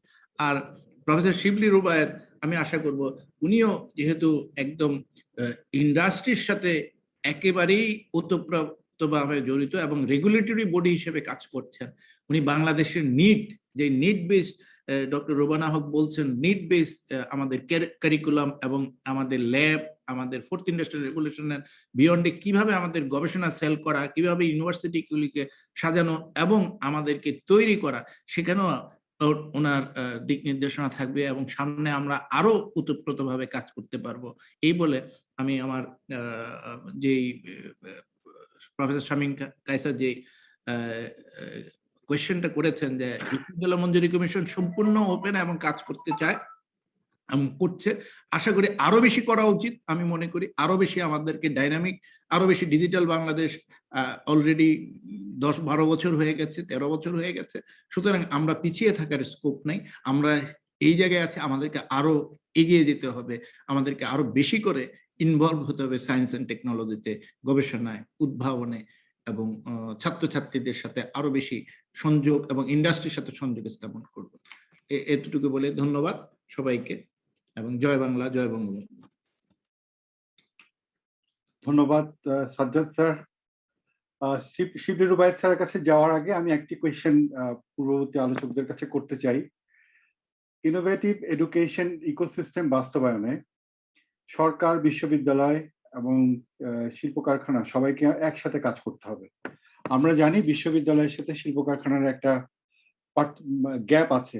এই গ্যাপটা পূরণ করার ক্ষেত্রে আমরা কি ভূমিকা নিতে পারি, কে আগে এগিয়ে আসবে, এই বিষয়ে রুবানা হক ম্যাডাম যদি একটুখানি বলতেন খুব সংক্ষেপে। কে আগে এগিয়ে আসবে, বিড়ালের গলায় ঘন্টি বাদ থেকে। আসলে হয় কি, ইন্ডাস্ট্রি সবসময় দেখবেন প্রাইভেট সেক্টর একটু তাড়াতাড়ি দৌড়ায়। প্রাইভেট সেক্টরের সাথে পেস রাখাটাও কিন্তু একটু ডিফিকাল্ট, কারণ মন্ত্রণালয়গুলো যখন কাজ করে তখন তো আসলে একটা বাধা ধরা ছকের মধ্যে দিয়ে কাজ করে, আর প্রাইভেট সেক্টর কাজ করে নিজের সুবিধা মতো এবং নিজের সুবিধা মতো পেসে আসলে আমরা দৌড়াই। আমি বলছি না যে সরকারি জায়গাগুলো কাজ কম হয় বা ধীরে স্থিরে হয়, তবে যেটা হয় সেটা ব্রিজিংটা হয় না, সেতু বন্ধনটা হয় না। তো এই ক্ষেত্রে আমি মনে করি যে যেহেতু প্রয়োজনটা আমাদের, কারণ আমরা আমাদের আরএনজি সেক্টরই আপনারা জানেন 40 লক্ষের বেশি শ্রমিক আছে এবং রিস্কিলিং দরকার, এবং আমাদের প্যাটার্ন ও ল্যান্ডস্কেপ বদলে যাচ্ছে, কনজিউমার বদলে গেছে। কাজে আমার মনে হয় যে ইট ইজ ইম্পর্টেন্ট যে আমরা আপনাদের সাথে দ্রুত বসি, এবং যেহেতু শিবলি ভাই অলরেডি কাজ করছেন, আমি নিশ্চিত যে কাজ অনেক দূর এগিয়েছে, কিন্তু আনুষ্ঠানিকভাবে যদি বসতে হয় তাহলে আমাদেরকে আসলে এগোতে হবে। কিন্তু তারপরেও কিন্তু এই ব্রিজিংটা একটু প্রয়োজন। কাজে আমার মনে হয় যে এটা যদি ইউজিসি এবং আইডিয়া প্রজেক্ট করে তাহলে ভালো হয়, কারণ পিপিপি এত সহজ না আসলে, আমরা অতীতেও দেখেছি এত সহজ না, এবং ইট টেকস আ লট। সো আমার মনে হয় যে ইন্ডাস্ট্রির পক্ষ থেকে বলতে পারি যে ইন্ডাস্ট্রি খুবই উৎসুক এবং আগ্রহী। আমাদেরকে একটু আপনারা যদি ধরে বেঁধে আপনাদের সাথে একটু যুক্ত করতে পারেন তাহলে মনে হয় কাজটি দ্রুত হবে। সাজ্জাদ স্যার, আপনি যদি একটুখানি সংক্ষেপে বিষয়ে বলতেন সম্পূরক।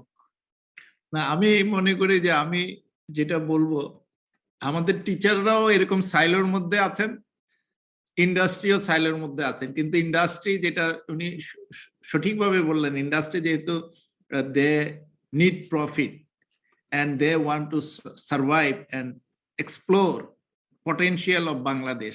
আমরা এবং মনে করি বাংলাদেশের পটেনশিয়াল এখন অপ্রতিরোধ্য এবং পৃথিবীব্যাপী স্বীকৃত, যেটা মাননীয় প্রধানমন্ত্রীর সুযোগ্য নেতৃত্বে এবং বলিষ্ঠ নেতৃত্বে আপনারা প্রতিষ্ঠিত হয়েছে, এবং বিশ্বব্যাপী আমাদের প্রচার হচ্ছে, যেটা আমাদের এসএসসি চেয়ারম্যান করছেন, যে রাইজ অফ গোল্ডেন বেঙ্গল, এবং উনি রোড শো করছেন। আমরাও শিক্ষাক্ষেত্রে সেই রোড শো করার ইচ্ছা প্রকাশ করি, এবং আমরা মনে করি যে একসাথে আমাদেরকে এই সাইলোর থেকে এগিয়ে আসতে হবে, আমরা একসাথে কাজ করতে হবে, আমাদের শিখতে হবে, শিক্ষকদের শিখতে হবে, কারণ learning is a continuous process. আমাকে গবেষণা শিখতে হবে, আমাকে ইন্ডাস্ট্রির সাথে যেতে হবে, ইন্ডাস্ট্রির নিড বুঝতে হবে। আদারওয়াইজ আমার ছাত্ররা যদি বেকার হয় তাহলে আমারও কিন্তু দায়িত্ব আছে। আমি শিক্ষক হিসেবে বেতন নিব আর আমি দায়িত্ব নিব না, সেটা কিন্তু আমার কাছে মানে যেহেতু আমি বেসরকারি বিশ্ববিদ্যালয়ের শিক্ষক, আমার এটা বলতে সহজ হয়। সরকারি বিশ্ববিদ্যালয় এটা হয়তো, সেখানেও অনেক ট্যালেন্টেড প্রফেসর আছেন, সবাই কিন্তু ভালো প্রফেসর, আমার কাছে কাউকেই মনে হয় না যে সরকারি বেসরকারি। কিন্তু যেহেতু বেসরকারি বিশ্ববিদ্যালয় আমাদেরকে পারফরমেন্সের উপরই নির্ভর করতে হয়, চাকরি আমার এট স্টেক, সেটা আমি চাই না যে সবার এরকম হোক। শিক্ষকদেরকেও সুযোগ দিতে হবে, টেনিউর ট্র্যাক থাকা উচিত, একটা মাইন্ডের মানে অনেক কিছুর প্রয়োজন আছে, শুধু হায়ার অ্যান্ড ফায়ার করলে কিন্তু গবেষণা হবে না, সেখানেও অনেক সফিস্টিকেটেড সুযোগ দিতে হবে। এবং এন্ডাওমেন্ট ফান্ড, যেটা ইন্ডাস্ট্রির থেকে আমরা আশা করব যে ওনারা ফান্ডেরও ব্যবস্থা করবেন, বা আমরা একসাথে ওনাদের অনেক প্রবলেম সলভ করে দিতে পারবো বলে আমার বিশ্বাস। সুতরাং আমাদেরকেও এগিয়ে আসতে হবে, ওনারা তো এগিয়ে আসবেনই। আমি আর দেরি করার সময় নেই। আমরা 50 বছরের পূর্তি, ইন্ডিপেন্ডেন্স অফ বাংলাদেশ 50 ইয়ার্স করছি, এরপরেও যদি আমাদের শিক্ষা ব্যবস্থা এরকম আরো পিছিয়ে থাকে তাহলে কিন্তু আমরা কোরিয়ার এক্সাম্পল যদি দেখি, একটি বিশ্ববিদ্যালয় $20 বিলিয়ন রেভিনিউ জেনারেট করছে, একটি বিশ্ববিদ্যালয়।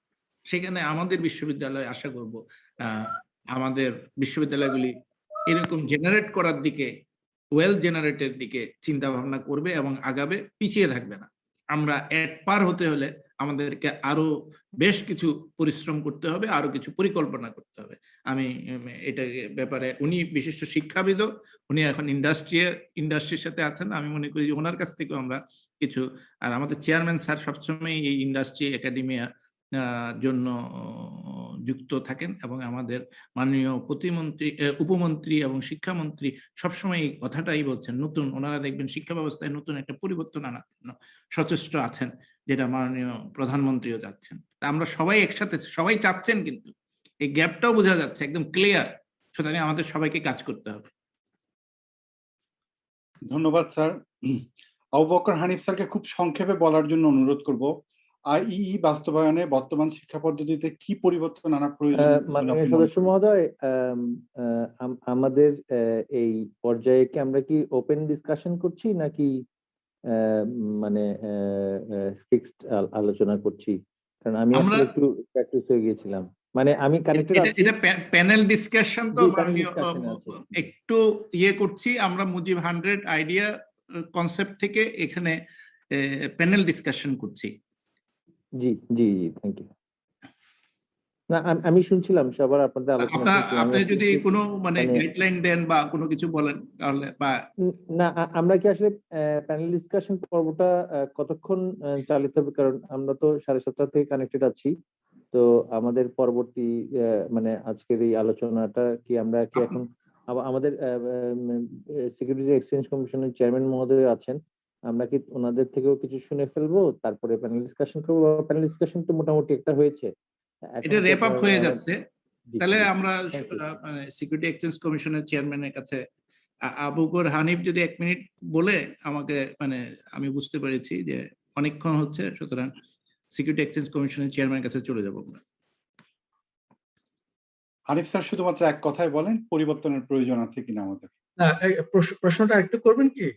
আমাদের যে শিক্ষা ব্যবস্থা, আমাদের যে শিক্ষা পদ্ধতি বাংলাদেশের, এখানে কোনো পরিবর্তনের প্রয়োজন আছে কিনা, জাস্ট একটি শব্দে যদি বলেন।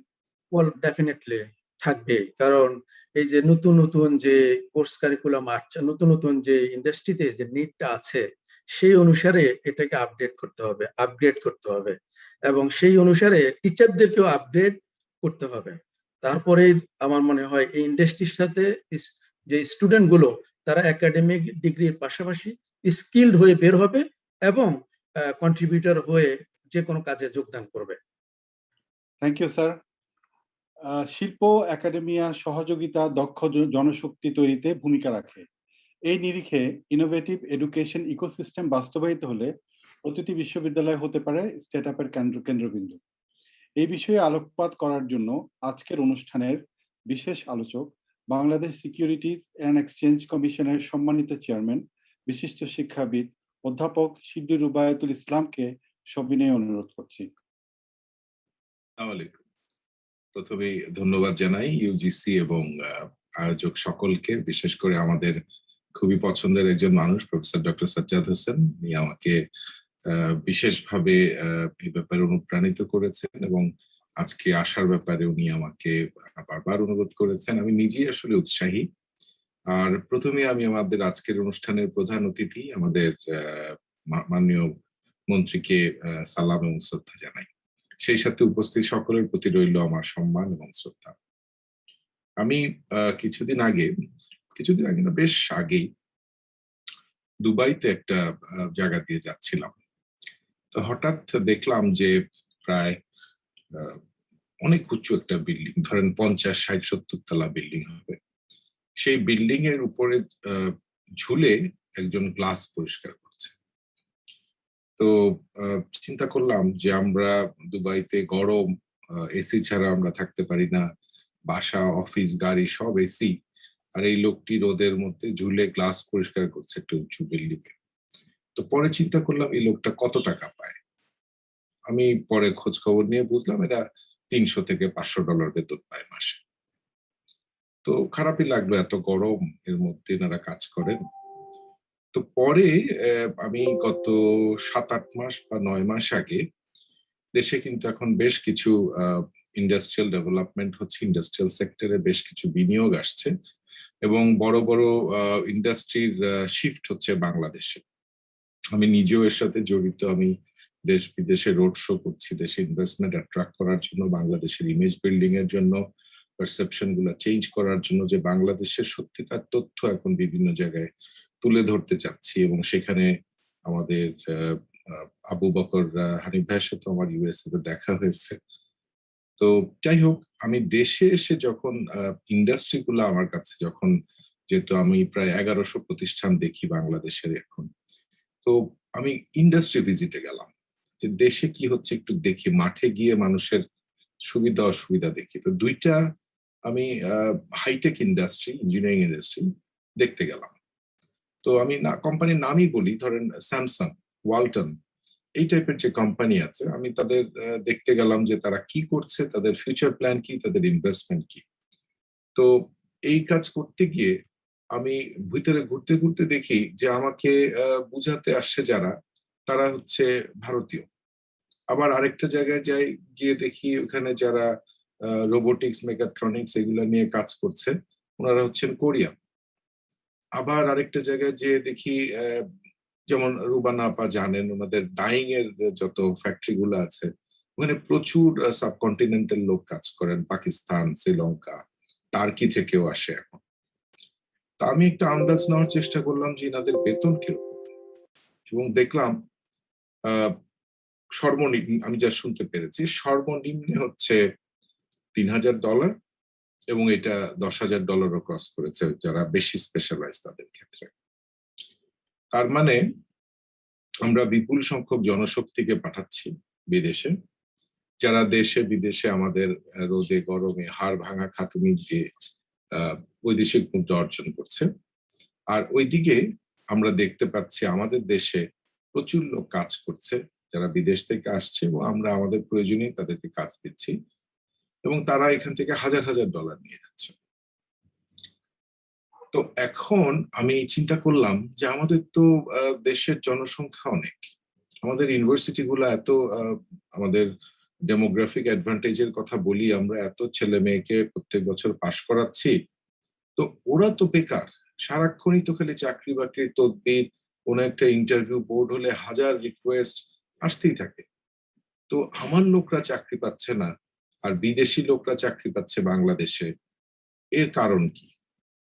তখনই বুঝতে পারলাম যে ইন্ডাস্ট্রি এবং একাডেমিয়ার মধ্যে একটা বড় ধরনের গ্যাপ আছে। একাডেমিয়া কি প্রডিউস করছে আর ইন্ডাস্ট্রির কি দরকার, এখানে কোনো যোগসূত্র বোধহয় নাই, বা যেটা 20-30 বছর আগে বা 40 বছর আগে ছিল সেটাই এখন চলছে। আউট অফ দ্য বক্সে কেউ যাচ্ছে না। যুগের সাথে, সময়ের সাথে, বাংলাদেশের ইকোনমিক ডেভেলপমেন্টের সাথে আমার ইন্ডাস্ট্রির কি দরকার, জব মার্কেটের কি রিকোয়ারমেন্ট, এবং আগামী 5-10 বছর পর আমার মার্কেট কি চায়, কাকে চায়, এর কোনো পরিসংখ্যান আমাদের কাছে নাই। আমি সত্যি খুবই আনন্দিত আজকে ইউজিসির এই আয়োজনে। আমি সাজ্জাদ ভাইকে অনেক ধন্যবাদ জানাই, ইউজিসি কে ধন্যবাদ জানাই যে এরকম একটি উদ্যোগ আপনি নিয়েছেন আলোচনা। আমাদের মাননীয় মন্ত্রী মহোদয়ের কাছে আমার অনুরোধ যে আমাদের শিক্ষা মন্ত্রণালয়কে এখনই ইন্ডাস্ট্রির সাথে বসে আগামী 2-4-5 বছর 10 বছরে ইন্ডাস্ট্রি এবং কর্মসংস্থান যেসব ক্ষেত্রে হবে তাদের সাথে বসে আমাদের দেখতে হবে যে আমাদের নিড কোথায়। আমাদের তো ইয়াং ব্লাড আছে, আমাদের পপুলেশনের 52% বিলো 30 ইয়ার্স অফ এজ। তা আমরা ওদেরকে কোথায় কাজে লাগাবো? আমরা কি শিক্ষিত বেকার তৈরি করছি, নাকি ওদের কর্মসংস্থানের জন্য কোনো পরিকল্পনা নিয়েছি?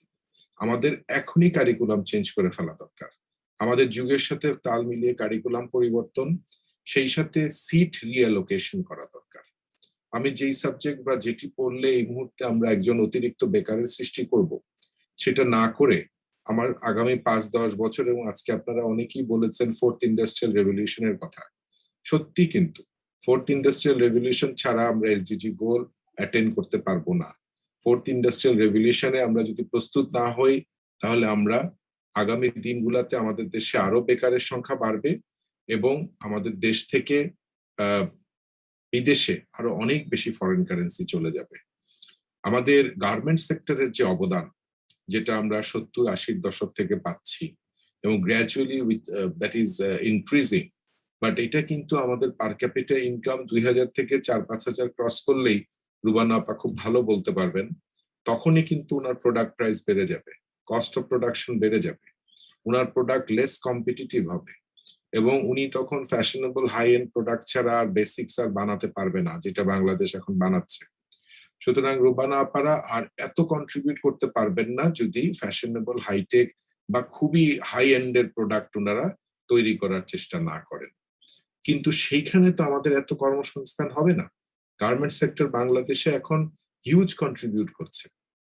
গার্মেন্ট সেক্টর এখন বাংলাদেশে বৈদেশিক মুদ্রা আহরণ সহ যা করে যাচ্ছে, যে কারণে আজকে ইকোনমির অবস্থা এত ভালো, রেমিটেন্স এন্ড এক্সপোর্ট আমাদের ইম্পোর্টকে সাপোর্ট দিয়ে ফরেন এক্সচেঞ্জ রিজার্ভ বাড়াতে সাহায্য করে যাচ্ছে। এই দিন আর বেশি দিন থাকবে না। তখন আজকের যে আলোচনা এই ফোর্থ ইন্ডাস্ট্রিয়াল রেভলিউশনের কথা আসছে, এর জন্য আমাদেরকে ব্যাপক বিনিয়োগ করার প্রয়োজন হবে। এখন আপনি ব্যাপক বিনিয়োগ কোথায় করবেন? বিনিয়োগ করতে হলে তো আপনার ক্ষেত্র লাগবে, সেই ক্ষেত্রে আপনার নলেজ লাগবে। নলেজ আলা লোক লাগবে কাজ করার জন্য। তা আমরা কি এরকম R&D তে এত ভালো? আমরা কি এখন পর্যন্ত এত ভালো কিছু আবিষ্কার করে ফেলেছি যে প্রোডাকশনে আমার সামনের ইয়াং জেনারেশন কাজ করবে? আমি কিন্তু মনে করি না। আমি এখন পৃথিবীর বিভিন্ন দেশে গিয়ে যে বাংলাদেশকে প্রজেক্ট করছি এবং বিভিন্ন জায়গায় বক্তৃতা দিচ্ছি, সেখানে আমি বলছি যে আমরা R&D তে পিছিয়ে আছি। আমাদের রিসার্চ অ্যান্ড ইনোভেশনে হিউজ আমাদের বিনিয়োগ এবং আমাদের কাজ করা দরকার। এবং এই রিসার্চ অ্যান্ড ডেভেলপমেন্ট গুলা, ইনোভেশন অ্যান্ড ডেভেলপমেন্ট থেকেই আমাদের সেক্টরাল এরিয়া গুলা বের হয়ে আসবে, কোথায় আমরা সামনের দিনগুলা বিনিয়োগ করব, আমাদের ছেলে মেয়েরা কোথায় কাজ করবে। এখন সেটার জন্য আমাদের এখন বিদেশ থেকে টেকনোলজি নিয়ে আসতে হচ্ছে, যেই জন্য আমরা এখন ইনভাইট করি স্যামসাং কে এখানে মোবাইল আর টেলিভিশন ফ্রিজ বানাতে। আমরা ইনভাইট করছি হায়ুন্দাইকে আগামী বছর থেকে গাড়ি বানাতে। আমরা নিসান, আমরা টয়োটা বা অন্যান্য বিদেশি কোম্পানিকে ইনভাইট করছি, আপনারা আপনাদের ইনোভেশন এন্ড আপনাদের টেকনোলজি নিয়ে আসেন, আমি আপনাকে ইপিজেড আর ইকোনমিক জোন দিব, আর সাথে কিছু লেবার এবং এক্সিকিউটিভকে দিব। এই দুইটার কম্বিনেশনে আসেন আমরা ব্যবসা করি।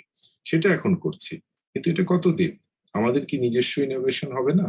আমাদের এত ভালো ভালো প্রফেসর, ভালো ভালো বিশ্ববিদ্যালয়, আমাদের গবেষণার আউটপুট কোথায়? সব মিলিয়ে আমাদের এখন সত্যি খুব বড় করে চিন্তা করতে হবে যে আমাদের কারিকুলাম কি হবে, আমাদের ইউনিভার্সিটি গুলা সামনে কি পড়াবে, কাদের পড়াবে, এবং আমাদের কারিগরি শিক্ষা এবং আমাদের যে ইঞ্জিনিয়ারিং, আইটি, রোবোটিক্স, মেকাট্রনিক্স, আমাদের যে আইটি রিলেটেড সব এডুকেশন, ডিজিটাল, ফিনটেক, এই সব কিছু যদি আমরা এখন ইমিডিয়েটলি এই ব্যবস্থাগুলা না নেই, সামনে বাংলাদেশকে মহাবিপদে পড়তে হবে।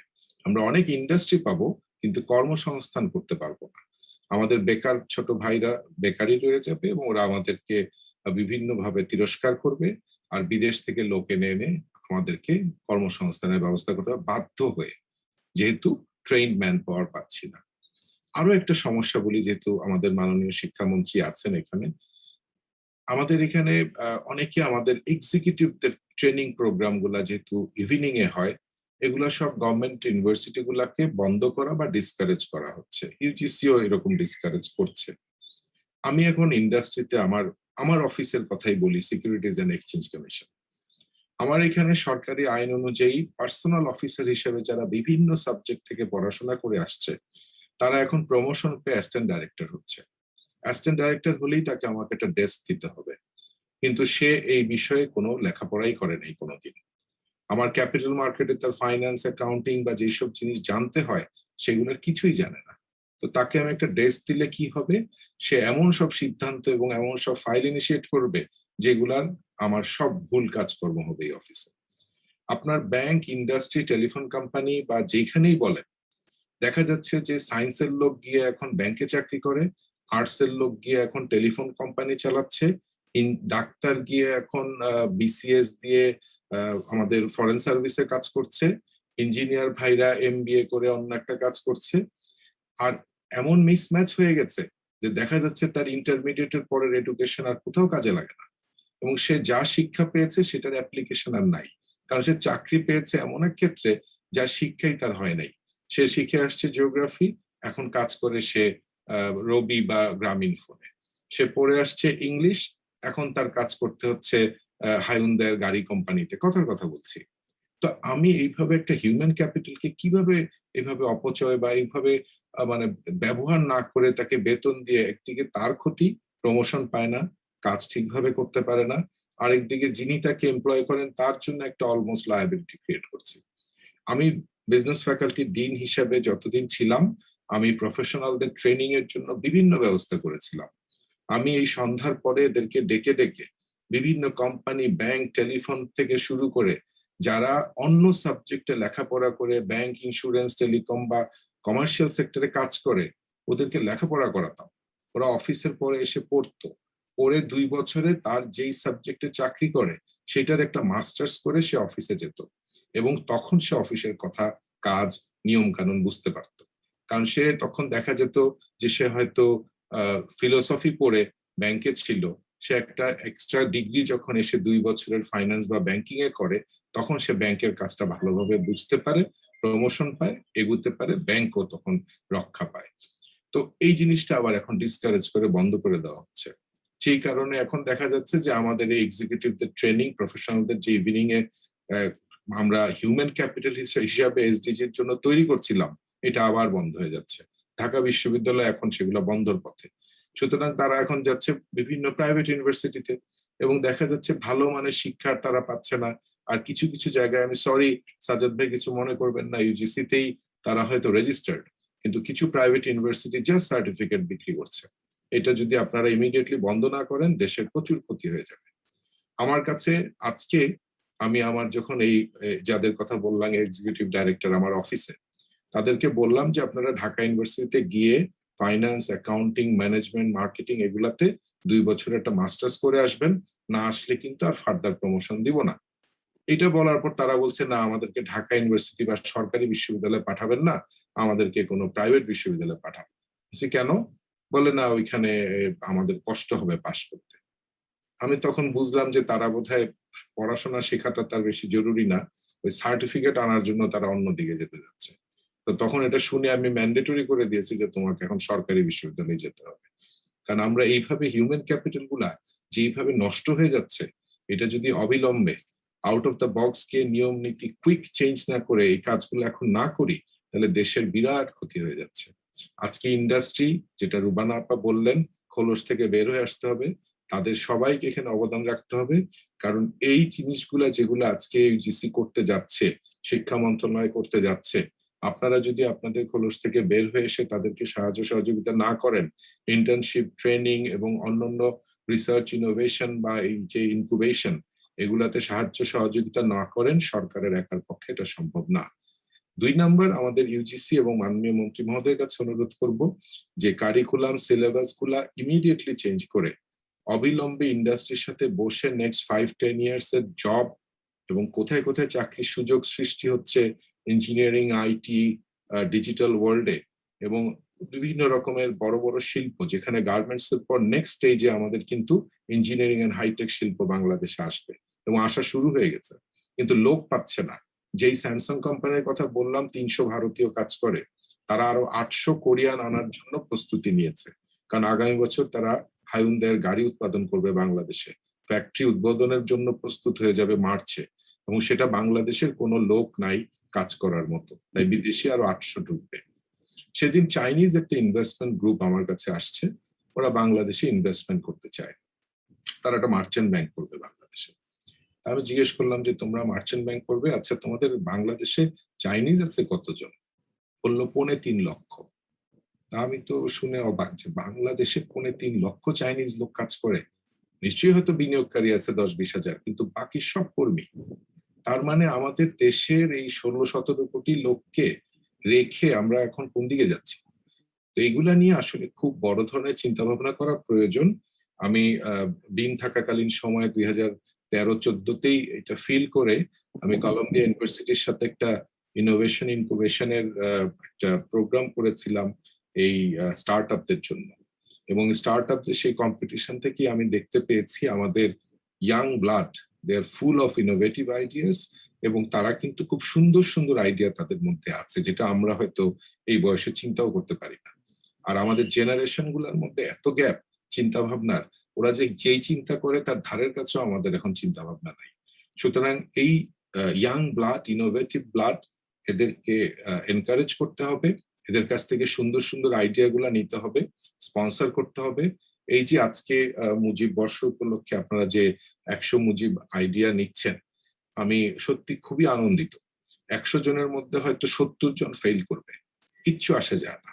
10-20 জন যে সাকসেসফুল হবে, ওরাই হবে পাঠাও, এবং ওই পাঠাও বা এই টাইপের যে কোম্পানিগুলা ভালো করবে, সেখানে হাজার হাজার কর্মসংস্থান হবে।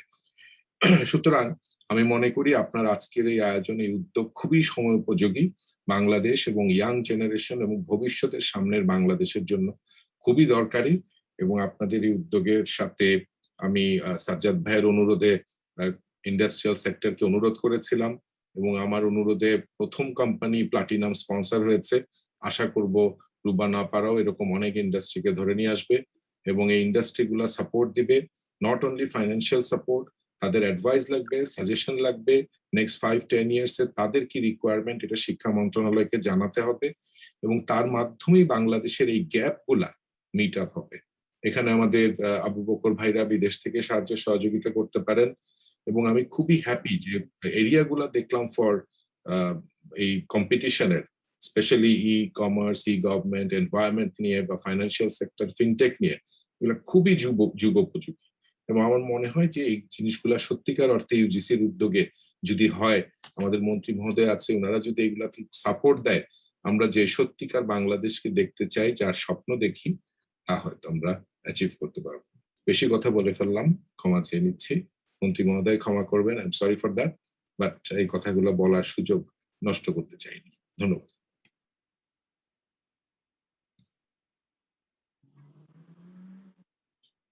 ধন্যবাদ প্রফেসর শিবলি রুবায়েত, আপনি অত্যন্ত সময় উপযোগী অনেক কথা বলেছেন। আপনাকে বিশেষভাবে ধন্যবাদ জানাচ্ছি যে আপনি আমাদের শিক্ষা পরিবারের একজন হিসেবে খুবই যে কথা হয়তো বা শুনে আমাদের অনেকেই দ্বিমত পোষণ করবেন বা সমালোচক বলবেন, আপনি আসলে সেটা স্পষ্টভাবে বলে ফেলেছেন। আপনাকে বিশেষভাবে ধন্যবাদ জানাচ্ছি, আপনি এগুলো বলেছেন। ধন্যবাদ মন্ত্রী মহোদয়।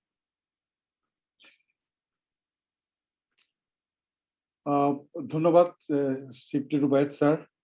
শিল্প উদ্ভাবনের জন্য ইনোভেটিভ এডুকেশন ইকোসিস্টেম একটি কার্যকর ভূমিকা রাখতে পারে, তবে এটি বাস্তবায়নে দেশের সার্বিক শিক্ষা ব্যবস্থায় কিভাবে ইন্ডাস্ট্রি একাডেমিয়ার সহযোগিতা গড়ে তোলা যায় সেই বিষয়ে মূল্যবান বক্তব্য রাখার জন্য আজকের সভার সম্মানিত প্রধান অতিথি ও প্রধান আলোচক গণপ্রজাতন্ত্রী বাংলাদেশ সরকারের মাননীয় শিক্ষা উপমন্ত্রীকে আমি সবিনয় অনুরোধ জানাচ্ছি। ধন্যবাদ। আমি আসলে ইনফরমালি শুরু করে দেই। আমি প্রধান অতিথি হিসেবে এখানে আলোচনা করার চাইতে আমি বলবো যে আপনাদের আলোচনা শুনে আমার যে অভিমত বা প্রতিক্রিয়া, এখানে বারবার একটা প্যানেল ডিসকাশন পোল আসছে, সেটা আমার স্ক্রিনে বারবার আসছে, এটা যদি না আসলে ভালো হতো। আচ্ছা, বন্ধ করে দেওয়ার জন্য প্রথমত সবাইকে ধন্যবাদ জানাচ্ছি। বিশ্ববিদ্যালয় মঞ্জুরি কমিশনের মাননীয় সদস্য এখানে আছেন, ইন্ডাস্ট্রি একাডেমিয়া কোলাবোরেশন নিয়ে আপনি কাজ করছেন, আপনার বিশেষ একটা ন্যাক আছে এই বিষয়ে, আমি আপনাকে ধন্যবাদ জানাচ্ছি, আপনি এইটা আয়োজন করেছেন। আসলে আমি জাস্ট একটা ছোট্ট ইতিহাস থেকে কিছুটা মানে বিক্ষিপ্ত আলোচনার মাধ্যমে আমি শুরু করতে চাই। আমরা যদি যার উদ্দেশ্যে আজকের এই আয়োজন, সেই আমাদের মহান জাতির মহান পিতা, মহান নেতা, অবিসংবাদিত নেতা, আমাদের জাতির পিতা বঙ্গবন্ধু শেখ মুজিবুর রহমান, তার যেই শিক্ষার নিয়ে তার যে দর্শনটা ছিল, সেই দর্শনটা যদি আসলে আমরা ধারণ করতে পারতাম, এই যে আমাদের শিবলি রুবায়েত ভাই যে কথাগুলো বলছিলেন, এগুলো আসলে আমাদের আজকে সেগুলো ফেস করতে হতো না। তিনি যেভাবে শিক্ষাকে দেখেছিলেন যে প্রায়োগিক শিক্ষা হবে, বুনিয়াদী শিক্ষা হবে এবং শিল্প সম্পর্কিত শিক্ষা হবে, বৃত্তি নির্ভর শিক্ষা হবে, সেই শিক্ষা আসলে আমরা সেই শিক্ষা ব্যবস্থাটা আমরা করতে পারিনি। আমরা যেটা গড়েছিলাম তাকে হারানোর পরে, সেটা স্পেসিফিক্যালি যে জিনিসটা তিনি সবচেয়ে বেশি আমাদেরকে নিরুৎসাহিত করেছেন, যে করণিক শিক্ষা, গতানুগতিক, যে ব্রিটিশদের রেখে যাওয়া কলোনিয়াল মডেলের যে শিক্ষা, সেটাই আমরা গড়েছি। সেটা এমন ভাবে বিস্তৃত ভাবে গড়েছি যে আমি মনে করি এটা তার আদর্শ, তার চিন্তা, তার দর্শনের প্রতি অসম্মান স্বরূপ। জাতির পিতার যে শিক্ষা দর্শন, সেটার প্রতি অসম্মান স্বরূপ আমরা পরবর্তীতে এই কাজগুলো করেছি। যাই হোক, আমি সেই ইতিহাসে যাব না, তবে এখানে খুব এই কিছু গুরুত্বপূর্ণ বিষয় এখানে উঠে এসেছে। আমি সেগুলো নিয়ে আসলে সমাধানের মানে দেয়ার এই মুহূর্তে আমার সক্ষমতা নেই, তবে কিছু কিছু বিষয় আমি একটু বলতে চাই, যে আমাদের ইন্ডাস্ট্রি বিষয়ে বলবো, আমাদের রেগুলেটরের বিষয়ে বলবো এবং আমাদের একাডেমিয়ার প্রশ্নেও বলবো। প্রথমত একটু একাডেমিয়ার বিষয়ে আমি বলি। আসলে শিবলি রুবায়েত ভাইয়ের মতন আমাদের একাডেমিক সার্কেলে, বিশেষ করে পাবলিক ইউনিভার্সিটি একাডেমিক সার্কেলে, আমি বলবো এটা আসলে স্বীকার করতে হয় যে খুব কম আছে। এই যে আপনি যে চিন্তাটা করেছেন যে এক্সিকিউটিভ এডুকেশনের তো কোনো বিকল্প নেই, এবং আপনারা যেটা শুরু করেছিলেন, আমি জানি না আসলে আমরা মাঝে মাঝে কিছু প্রাগৈতিহাসিক চিন্তার মধ্যে নিজেদেরকে বদ্ধ করে ফেলি, যে আমাদের রেগুলেটরও এক ধরনের আমি বলবো নিজার ক্রিয়েশন সেটা দিয়েছেন যে সান্ধ্যকালীন কোর্স করা যাবে না। আমাদের অন্যতম শ্রেষ্ঠ বিদ্যাপীঠ ঢাকা বিশ্ববিদ্যালয়ে এবং মহামান্য চ্যান্সেলরের সেটা অভিপ্রায় সেটা ব্যক্ত করেছেন। তবে হ্যাঁ, মানে এটার পেছনের যুক্তিটা পেছনে আরো অনেক কারণ ছিল। যে একটা যুক্তি ছিল যে সেখানকার শিক্ষার্থীরা অভিযোগ করছেন যে শিক্ষক মন্ডলী সেই সান্ধ্যকালীন শিক্ষায়, যেহেতু সেখানে একটা ফি নির্ভর শিক্ষা ব্যবস্থা ছিল, সেটাতে বেশি ইন্টারেস্টেড ছিলেন। কিন্তু যে তাদের যে সাধারণ শিক্ষার্থীদের যে শিক্ষা দিনের বেলা সেটা দেওয়ার কথা, সেই ক্ষেত্রে তাদের একটা সিনসিয়ারিটির অভাব ছিল। এই প্রেক্ষিতে কিন্তু আলোচনাটা আসছে। তবে আমি মনে করি যে আমাদের যথেষ্ট সম্ভব যদি শিক্ষক সেখানে থাকেন, অবশ্যই আমাদের সর্বোচ্চ বিদ্যাপীঠ, সেখানে আমরা আমার যে ক্যাপটিভ ক্যাপাসিটি সেটাকে কাজে লাগিয়ে এক্সিকিউটিভ এডুকেশনটা আমরা অবশ্যই আমরা যাতে করে দিতে পারি, এই লক্ষ্যে আমরা নতুন নতুন বিশ্ববিদ্যালয়গুলোতে একটা নির্দিষ্ট বিধান সংযুক্ত করে দিয়েছি যে বিশ্ববিদ্যালয়গুলো যাতে করে শর্ট কোর্সেস, নানান ধরনের বৃত্তিমূলক এবং নানান ধরনের ইন্ডাস্ট্রি রিলেটেড এবং বৃত্তির সাথে সম্পর্কিত শর্ট কোর্স যাতে করে তারা অফার করে। এই শর্ট কোর্সের আসলে কোনো বিকল্প নেই, নানান ধরনের শর্ট কোর্স করাতেই হবে। পৃথিবীর কোনো দেশে, আমি যুক্তরাজ্যে দীর্ঘদিন ছিলাম, 10 বছর ছিলাম, পৃথিবীর কোনো দেশে সরাসরি শিক্ষার সাথে কর্মসংস্থানের সম্পর্ক আসলে নেই। আমরা মার্কিন যুক্তরাষ্ট্রে যদি দেখি, আইভি লীগ ইউনিভার্সিটি থেকে কেউ যদি হিস্ট্রিতেও গ্রাজুয়েট হয়, সে কিন্তু ইনভেস্টমেন্ট ব্যাংকার হতে পারে। তা সে প্রশিক্ষণ নেয়, সে ব্যাংকিং রেগুলেশন শেখে, সে ফাইন্যান্সিয়াল অ্যানালিস্ট হয়। অনুরূপভাবে আমি ইংল্যান্ডে দেখেছি যে বেশিরভাগ কর্পোরেট লয়ার সেখানে হিস্ট্রি গ্রাজুয়েট, সেখানে ম্যাথামেটিক্স এর গ্রাজুয়েট। তো শুধুমাত্র 45% ল গ্রাজুয়েট ইভেন্চুয়ালি গিয়ে লয়ার হয়, 45% সকল ল গ্রাজুয়েটদের মধ্যে। অনুরূপভাবে আমি একটা স্ট্যাটিস্টিক্স দেখেছিলাম যে বেশিরভাগ ফিজিক্স গ্রাজুয়েট অ্যাকাউন্টেন্সি প্রফেশনে যায়। অ্যাকাউন্টেন্সি প্রফেশনে বেশিরভাগ হচ্ছে ফিজিক্স এবং আপনার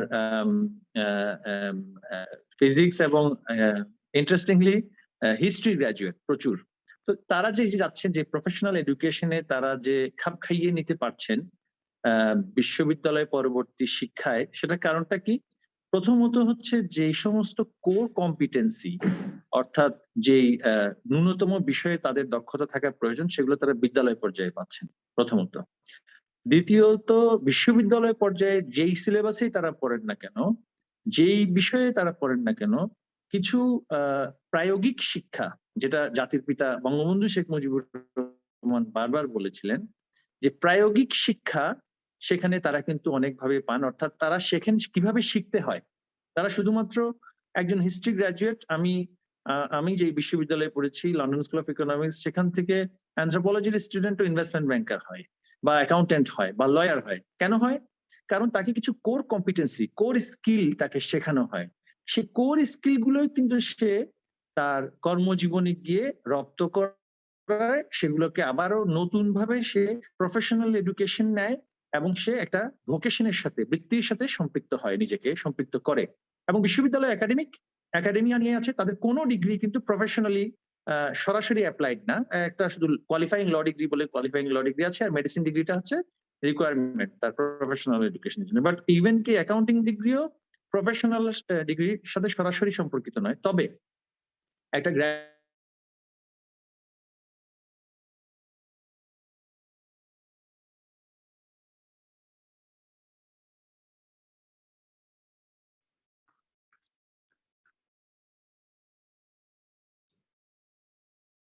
তো রিকানেক্ট হতে হবে নাকি আবার? মাননীয় মন্ত্রী এখনো সংযুক্ত আছেন দেখতে পাচ্ছি।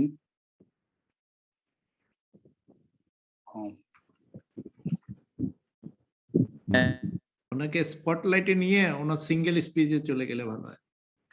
না স্যার, বোধহয় এখন ডিসকানেক্ট আছেন। আনমিউট করতে হবে। এখন কি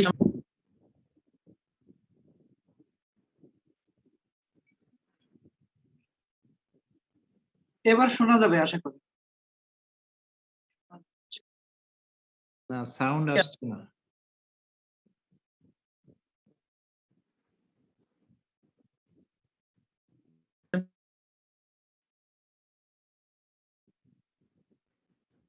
আমি আপনাদের কথা শুনতে পাচ্ছি না। এখন শোনা যাচ্ছে? জি, এখন শোনা যাচ্ছে। এখন শোনা যাচ্ছে, এখন শোনা যাচ্ছে। জি, আমি কি বলবো? জি জি, মাননীয় মন্ত্রী প্লিজ। সঞ্চালক মহোদয়, আমাকে কি জি মাননীয় মন্ত্রী, আপনাকে শুনতে পাচ্ছি। আমরা শুনতে পাচ্ছি। আমাকে কি শুনতে পাচ্ছি? জি, আমার কথা কি আপনারা পরিষ্কারভাবে শুনতে হ্যাঁ, পাচ্ছেন? শুনতে পাচ্ছি। জি জি, আচ্ছা আচ্ছা। আমি যে বিষয়টা নিয়ে একটু আলোচনা করতে চেয়েছিলাম সেটা হচ্ছে আমাদের একাডেমিকদের যখন আমরা বলি যে ইন্ডাস্ট্রি রেলেভেন্ট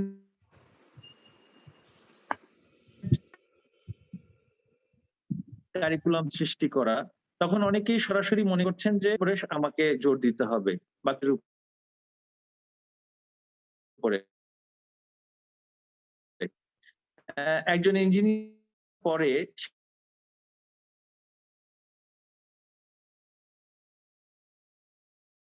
কিন্তু প্রতিদিন ইঞ্জিন তৈরি করে না, কিছু কন্ট্রাক্ট নেগোশিয়েট করা, যেমন গ্রুপ ওয়ার্ক করা, যেমন পিপল ম্যানেজ করা, এই বিষয়গুলোর উপর আসলে আমাদের ইঞ্জিনিয়ারদের দক্ষতা থাকা প্রয়োজন। শুধু ইঞ্জিনিয়ার নয়, অন্যান্য বিষয়ের সাবজেক্টেরও দক্ষতা থাকা প্রয়োজন। তো এই যে আসলে আমাদের এই প্রয়োজনটা, এইটা আমাদের শিক্ষা প্রতিষ্ঠানগুলোর পর্যায়ে কিন্তু আমরা সেভাবে দিতে পারছি না, এবং দিতে পারছি না পাশাপাশি আরেকটা জিনিস দিতে পারছি না, সেটা হচ্ছে আমাদের শিখতে শেখার যে মন্ত্রটা সেটা শেখাতে পারছি না। আমরা আমাদের গ্রাজুয়েট হবে কর্মকার্যের অধিকার না, এবং কর্মদাতারা যে তার নির্দিষ্ট দক্ষতা তাকে কাজ দিবে না, এটা আমরা অনেকে বুঝতে পারি না। আমাদের যে নতুন করে অনেক ধরনের স্কিল নিতে হবে, রিস্কিল করতে হবে, নিজেকে আপস্কিল করতে হবে, সেগুলো আসলে আমরা আমাদের সন্তানদেরকে শেখাতে পারছি না। আমরা আমাদের সন্তানদেরকে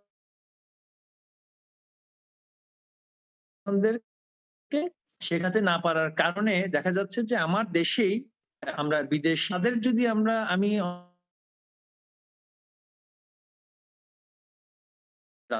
24 লক্ষের উপরে জাতীয় বিশাল শিক্ষার্থীরা, তারা বিশ্ববিদ্যালয় মঞ্জুরি কমিশনের দ্বারাও নিয়ন্ত্রিত নয়। তারা আমাদের যে শিক্ষা ক্যাডার আছে, সরকারি বেতনভুক্ত আমাদের শিক্ষা ক্যাডার, সেই শিক্ষা ক্যাডারের দ্বারা শিক্ষা পাচ্ছেন, এবং কলেজ পর্যায়ে তারা অনার্স এবং মাস্টার্স পর্যায়ে তারা পড়াশোনা করাচ্ছেন। একইভাবে আমরা দেখছি যে পাবলিক বিশ্ববিদ্যালয়ে আমাদের অনার্স মাস্টার্স তৈরি হচ্ছে, আবার প্রাইভেট বিশ্ববিদ্যালয়ে হচ্ছে। এই যে একটা বিশাল অনার্স এবং মাস্টার্স আমাদের দেশে তৈরি হচ্ছে, এদেরকে আমরা কিন্তু এই যে কর্মমুখী শিক্ষা এবং কিভাবে তাকে আরো বেশি এমপ্লয়েবল করা যাবে, কর্ম উপযোগী করা যাবে, সেটা আমরা করতে পারছি না। তাদের মানসিকতা সৃষ্টি হচ্ছে আমি দাপ্তরিক কাজ করব, আমি অনার্স মাস্টার্স ডিগ্রি হয়েছে আমার, আমি দাপ্তরিক কাজ করব। এইটা আমাদের একটা বড় চ্যালেঞ্জ। এই দাপ্তরিক কাজ আমাদের দেশে নেই। আমরা সার্ভিস লেড ইকোনমি না, আমরা এখন পর্যন্ত সেই পর্যায়ে আমরা পৌঁছাতে পারিনি। মার্কিন যুক্তরাষ্ট্রেও 1 কোটি গ্রাজুয়েট অ্যাবজর্ব করার মতন অর্থনীতি হয় নাই। তা আমার অর্থনীতিতে যে চাহিদা, আমার মিড ম্যানেজমেন্ট লেভেলে যে ধরনের চাহিদা, তারপরে আমি বিদেশে চাকরি করতে গেলে আমার যে ভাষা শেখার যে প্রয়োজনীয়তা, আমাদের কিন্তু সেদিকে কিন্তু মনোযোগটা খুবই কম। আমরা ছোটবেলা থেকে তেলাওয়াত করে আরবি শিখি, খতম দেই, কিন্তু আরবি ভাষাটা আমরা স্পোকেন আরবিক শিখি না।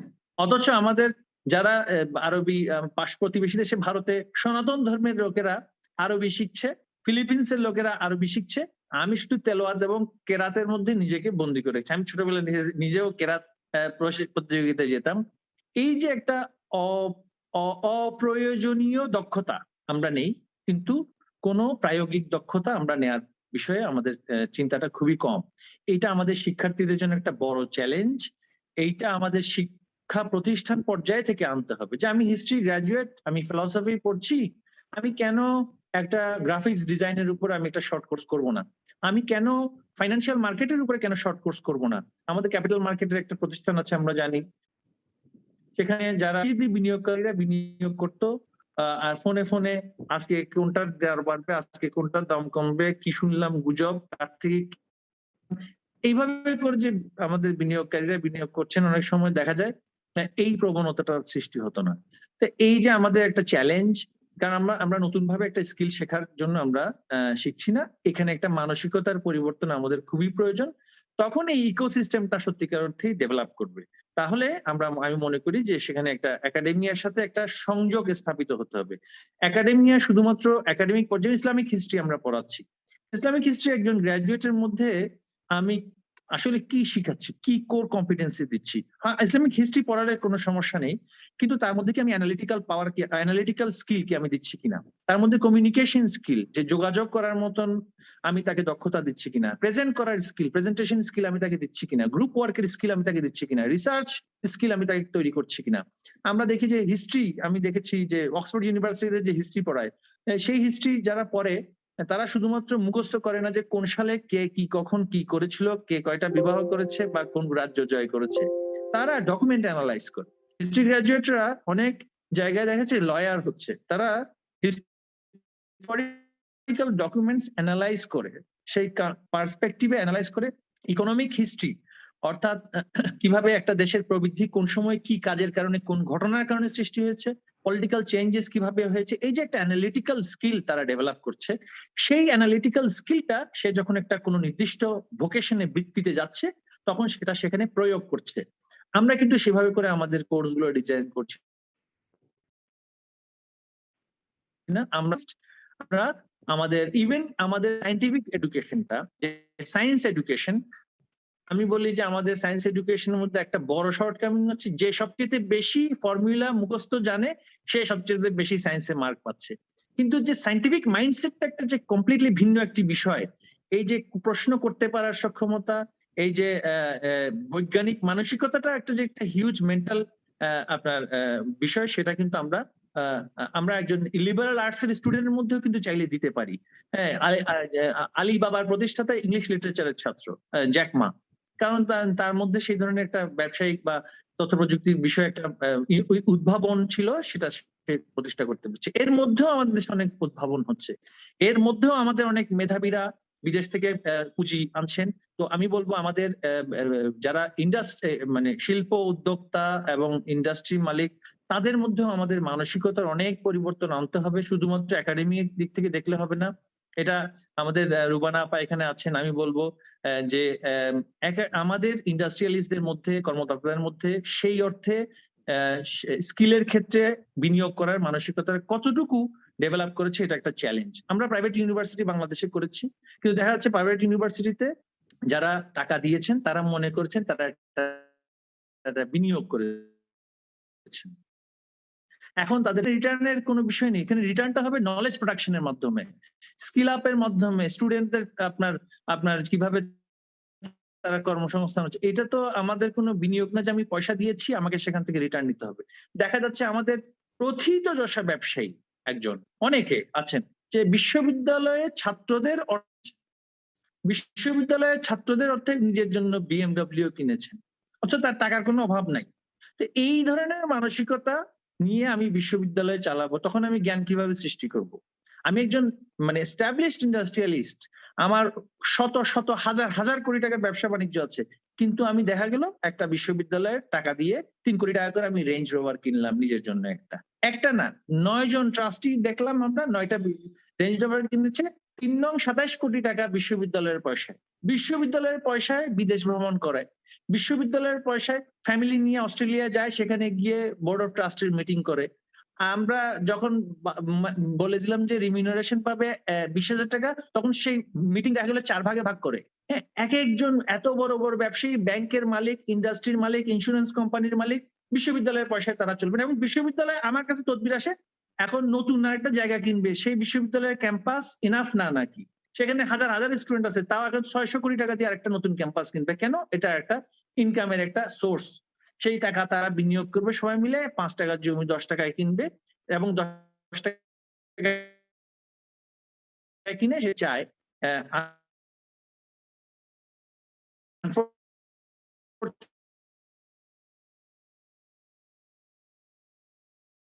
তাদের ফান্ডের টাকা খরচ হবে। বিশ্ববিদ্যালয়ের কি প্রয়োজন? গাড়ির দরকার, BMW গাড়ির দরকার। বিশ্ববিদ্যালয় যদি মানে টপ ক্লাস আমাদের দেশের অন্যতম নট ফর প্রফিট অর্গানাইজেশন, তাদের নামে বিশ্ববিদ্যালয়, সেখানকার ফাউন্ডারের কন্যা অত্যন্ত শিক্ষিত ব্যক্তি, কিন্তু বাস্তব বিএমডব্লিউ চালায়। আপনার ভাইস চ্যান্সেলরকে বিএমডব্লিউ কিনে দিতে কেন হলো? আপনি একজন নট ফর প্রফিট নামে এই বিশ্ববিদ্যালয় পরিচালিত হয় এবং one of the top most. হ্যাঁ, তো তিনি আমার সাথে আর্গিউ করছেন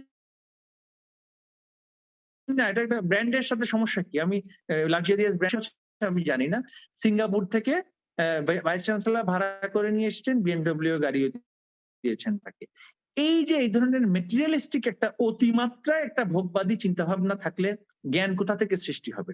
তো জ্ঞান কোথা থেকে সৃষ্টি হবে? জ্ঞান সৃষ্টি করার জন্য দীর্ঘমেয়াদী পরিকল্পনা এবং বিনিয়োগের প্রয়োজন আছে, যেটা সরকার তার প্রায় পাবলিক বিশ্ববিদ্যালয়গুলোতে করছে। সরকার হাজার হাজার কোটি টাকা বিনিয়োগ করছে, কিন্তু সেখানে অন্য চ্যালেঞ্জ। সেখানে শুধু অবকাঠামোগত উন্নয়ন হয়, অনেক সময় দেখা যায় সফট কম্পোনেন্টের উন্নয়ন হচ্ছে না। আমরা বিল্ডিং নিয়ে ব্যস্ত হচ্ছি, কিন্তু বিল্ডিং গুলোতে যারা শিক্ষা দান করবেন তাদের ক্যাপাসিটি, তাদের মাইন্ডসেট চেঞ্জ, তাদের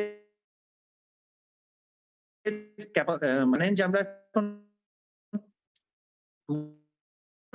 স্ট্রাকচারাল মাস্টার প্ল্যান আমরা অনুমোদন দেব না, কারণ একাডেমিকলি আমার লক্ষ্য থাকতে হবে আমি কি করতে চাচ্ছি।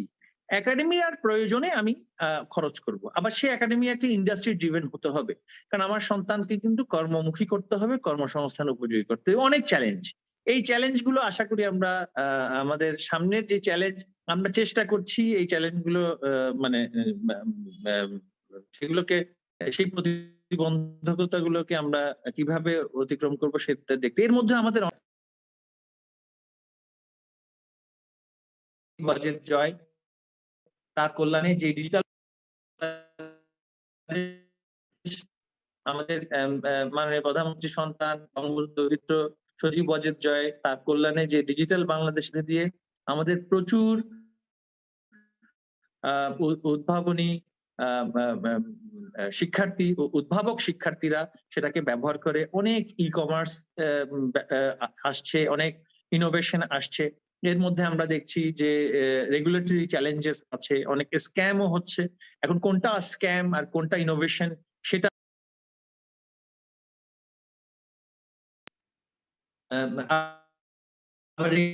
রেগুলেটরেরও মানসিকতা থাকতে হবে, যাতে করে আমরা উদ্ভাবনকে যাতে করে আমরা উৎসাহিত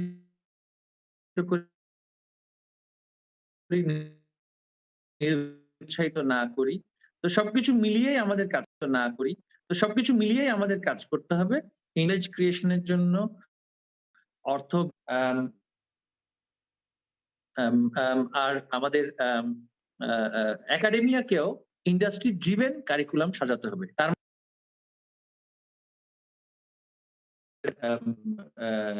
ফ্যাক্টরি ভাবে পরিচালনা করার হবে, তা সরাসরি আমি প্রশিক্ষণ দিব। তার মানে হচ্ছে যে আমি আমার কারিকুলামের মধ্যে কিছু বিষয় ইন্টিগ্রেট করব, যেগুলো আমার শিক্ষার্থীকে শিখতে শেখাবে, উদ্ভাবন করতে শেখাবে এবং কর্মজীবনে ঢুকলে তাকে আরো বেশি কর্ম উপযোগী করবে। আমি এটুকু বলে আমার পক্ষ থেকে আমি সবার যে আলোচনা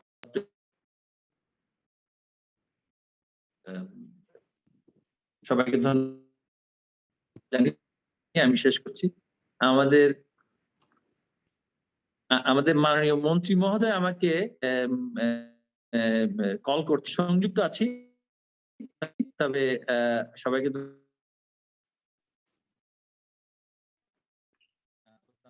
আলোচনা শেষ করছি। সবাইকে ধন্যবাদ। জয় বাংলা, জয় বঙ্গবন্ধু। আমি সংযুক্ত থেকে মন্ত্রী মহোদয়ের সাথে একটু আলোচনাটা আমার বারবার ফোন করি, বিষয়টি ধন্যবাদ। ধন্যবাদ মাননীয় মন্ত্রী। মাননীয় মন্ত্রী চাহিদা ভিত্তিক শিক্ষা, সফট স্কিল রিলেটেড যে বক্তব্য, আমি বিশ্বাস করি আমাদের সকলকে অনুপ্রাণিত করবে। ইউজিসির চেয়ারম্যান প্রফেসর ডক্টর কাজী শহীদুল্লাহ স্যার অসুস্থতার কারণে আজকের অনুষ্ঠানে যোগদান করতে না পারায় আন্তরিকভাবে দুঃখ প্রকাশ করেছেন। আমরা ইউজিসির মাননীয় চেয়ারম্যান মহোদয়ের আশু সুস্থতা কামনা করছি। IC4IR 2021 এর আয়োজক কমিটির সভাপতি, বিশ্ববিদ্যালয় মঞ্জুরি কমিশনের সম্মানিত সদস্য প্রফেসর ডক্টর মোহাম্মদ সাজ্জাদ হোসেনকে আজকের প্যানেল আলোচনার সংক্ষেপে উপস্থাপন করে ধন্যবাদ জ্ঞাপনের জন্য সবিনয় অনুরোধ জানাচ্ছি।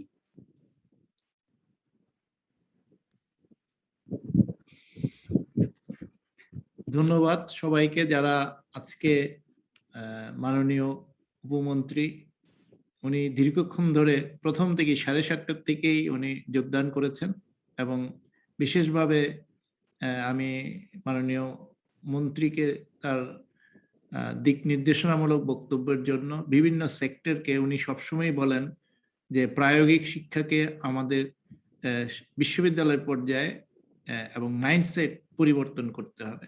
এ দুটো অবশ্যই আমাদের 2041 সনের আধুনিক উন্নত বাংলাদেশ তৈরিতে বিশ্ববিদ্যালয়গুলি ভূমিকা রাখবে। সেখানে আমাদের মাইন্ডসেট এবং প্রায়োগিক শিক্ষা অবশ্যই ভূমিকা রাখবে। আর সুন্দরভাবে উপস্থাপন করলেন আমাদের প্রথম থেকেই বক্তারা, বিশেষ করে ডক্টর রুবানা হক, আমাদের আই গ্লোবাল ইউনিভার্সিটির চ্যান্সেলর ইঞ্জিনিয়ার আবু বকর হানিফ, মাহিদুজ্জামান, যিনি সবসময় আমাদের সাথে আছেন মুজিব 100 আইডিয়া প্রতিযোগিতা, এবং বিভিন্ন কনসেপ্ট দিলেন। আমরা সবগুলি নোট ডাউন করেছি এবং আমাদের প্রফেসর শাহাদাত হোসেন, মুজিব 100 আইডিয়া যিনি অর্গানাইজ করছেন, এবং সেক্রেটারি প্রফেসর শামীম আল কাইসার এবং প্রফেসর শামীম আল মামুন। সাথে আমি অনেকগুলি চ্যাট বক্সে অনেক কোয়েশ্চেন আছে, অনেক ধরনের প্রশ্ন আছে। আমি আশা করব আমাদের এই কনফারেন্স বিশ্ববিদ্যালয় মঞ্জুরি কমিশন এবং শিক্ষা মন্ত্রণালয় যৌথভাবে করছে 10 এবং 11 ডিসেম্বর, এবং এই মুজিব 100 আইডিয়া প্রতিযোগিতাটা কিন্তু কন্টিনিউ করবে 2022 সন পর্যন্ত। তার পরবর্তীতে আবারও আমরা গবেষণা এবং এটার কমার্শিয়ালাইজেশন ফর্ম, মেন্টরিং সবকিছু কিন্তু চালিয়ে যাব। আমি প্রফেসর শিবলি রুবায়েত যে প্র্যাগমেটিক এবং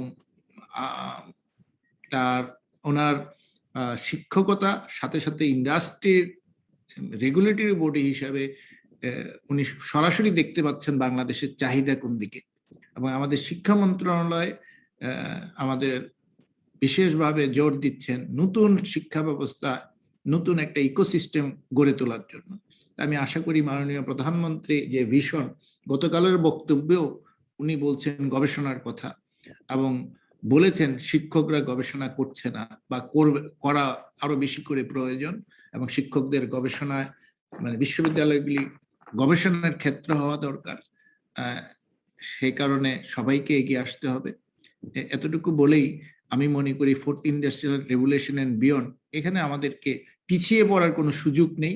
যেই কথাটা প্রফেসর শিবলি রুবায়েত স্পষ্টভাবে বলেছেন যে আমাদের যে ফরচুন ডেমোগ্রাফিক ডিভিডেন্ড আছে, আমাদের ছাত্র ইয়াত সারা বিশ্বে আমাদের যে সুযোগ তৈরি হয়েছে, সেই সুযোগে কিন্তু আমরা পিছিয়ে যাচ্ছি।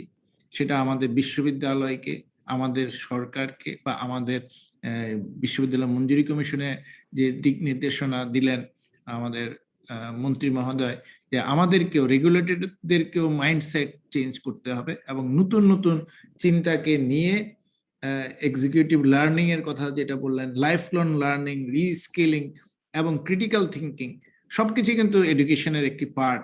এবং আমরা দেখে আসছি যে উন্নত বিশ্বে 2 বছর পড়ালেখা করার পরে কর্মক্ষেত্রে চলে গেছে, তারপরে হয়তো এক সময় 1 বছরের জন্য আবার রিস্কিলিং করতে আসে, আবার আসছে। এই যে বিশ্ববিদ্যালয় একটা সবসময় ইন্ডাস্ট্রি, লাইফ লং লার্নিং, রিস্কিলিং এবং সবার সাথে মিলে সমাজকে একটি নতুন ধারায় নিয়ে যাওয়া, সেটাই আমি মনে করি ইনোভেটিভ ইকোসিস্টেম, এডুকেশন ইকোসিস্টেম।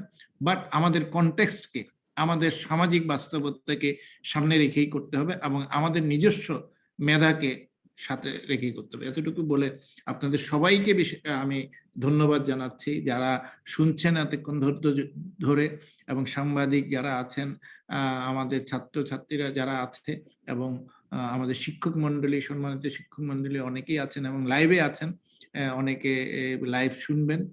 তাদের সবাইকেই বলবো মুজিব 100 আইডিয়া প্রতিযোগিতায় আমাদের ছাত্রছাত্রীরা অংশগ্রহণ করবে। 10 তারিখ এটার ক্লোজিং হয়ে যাচ্ছে। আশা করি আমরা 100টা আইডিয়া, অনেক আইডিয়া পড়েছে, আমরা 100টাকে নিয়ে আগাবো। ভবিষ্যতে এটা কিন্তু কন্টিনিউ করতে থাকবে। আমরা একটা ইকোসিস্টেমে নিয়ে আসতে চাই। আমরা এই আইডিয়াকে, উদ্ভাবনকে ইন্ডাস্ট্রির সাথে লাগিয়ে রেখে, গবেষণার সাথে লাগিয়ে, মানে শিক্ষকদের সাথে কন্টিনিউয়াস প্রতি বছরই এটা চলতে থাকবে, এবং এখান থেকে আমরা একটা মনিটরিং সেল করে এটা ডিজিটাইজ ফর্মে সবকিছু যাতে হারিয়ে না যায়, এবং প্যাটেন্টের যে কথা, ইন্টেলেকচুয়াল প্রপার্টির যে কথা, সেগুলিকেও আমরা মাথায় রাখছি। সেখানে আমাদের ইন্ডাস্ট্রির সহযোগিতা অবশ্যই লাগবে। সবাইকে আপনাদেরকে আমরা আবারও বিশেষভাবে ধন্যবাদ জানাচ্ছি। বিশেষভাবে মাননীয় মন্ত্রী, ওনার ব্যস্ততার মধ্যেও উনি সবসময় আমাদেরকে সময় দেন, এবং উনি ভীষণভাবে ব্যস্ত। আর আমাদের চেয়ারম্যান শিবলি রুবায়েত, উনি প্রফেসর, উনি সবসময়, মানে উনি ঢাকা ইউনিভার্সিটিতে কিছুক্ষণ আগে ফোনে উনি বললেন ঢাকা ইউনিভার্সিটিতেও ছিলেন, সেখান থেকে এসে এখানে জয়েন করেছেন। আমার মনে হয় খাওয়া দাওয়ারও অনেক ইয়ার মধ্যে। আমি সবাইকে বলবো, ডক্টর রুবানা হক, আমি আপনাদের সহযোগিতা চাই। আশা করি আপনাদের সহযোগিতা আমাদের এই ইয়াং প্রফেসররা, টিচাররা এবং ছাত্ররা এই দেশকে পরিবর্তনে মাননীয় প্রধানমন্ত্রী যে রূপরেখা দিয়েছেন দিনরাত পরিশ্রম করে 2041-এ আমরা বাস্তবায়নে অবশ্যই একসাথে কাজ করতে পারবো। এবং আমার বিদেশ থেকে, বিশেষ করে জাপানে প্রফেসর আতিক আহাদ আছেন, আমেরিকায় প্রফেসররা আছেন, এবং ইঞ্জিনিয়ার আবু বকর আছেন, মাহাদুজ্জামান ভাই আছেন, উনি সবসময় লেগে আছেন। এবং সারা বিশ্বে অস্ট্রেলিয়া থেকেও আমরা যোগাযোগ করছি, ইউকে থেকে এবং সুইডেন থেকে, ইউরোপ থেকে আমরা যোগাযোগ করছি, যাতে এই ইকোসিস্টেমে আমাদের এনআরবি যারা আছেন তাদেরকেও, আমাদের রিসোর্স পার্সন যারা আছেন, রিসার্চার আছেন, স্টুডেন্ট আছেন, সেই সবাইকে আমরা একসাথে একটি প্ল্যাটফর্মে বাংলাদেশ বিনিময়, অদম্য বাংলাদেশ, অপ্রতিদ্ধ বাংলাদেশ এবং টেকনোলজি ড্রিভেন, যেটা আমাদের মন্ত্রী মহোদয় বললেন, আইসিটি অ্যাডভাইজার, যে টেকনোলজি ড্রিভেন ডিজিটাল বাংলাদেশ, সেখানে ভূমিকা রাখতে পারি। এতটুকু বলে আপনাদের সবাইকে আবারও ধন্যবাদ জানাচ্ছি। সবাই ভালো থাকবেন, সুস্থ থাকবেন, এই বলে আমরা শেষ করছি। জয় বাংলা, জয় বঙ্গবন্ধু, বাংলাদেশ চিরজীবী হোক। থ্যাংক ইউ সাজ্জাদ, আপনি এগিয়ে যান, সবাই আপনার সাথে আছেন। Thank you. এটা বিষয় আমাদের চেয়ারম্যান মহোদয় আছেন, যে উনি সবসময় আছেন আমাদের সাথে কাজ করছেন। মাননীয় মন্ত্রী, আসসালামু আলাইকুম। আমরা শেষ করে দিচ্ছি মাননীয় মন্ত্রী। জি জি জি, সরি, আমি আসলে কলে সংযুক্ত হতে হয়েছে। Thank you. আমরা শেষ করছি, ধন্যবাদ।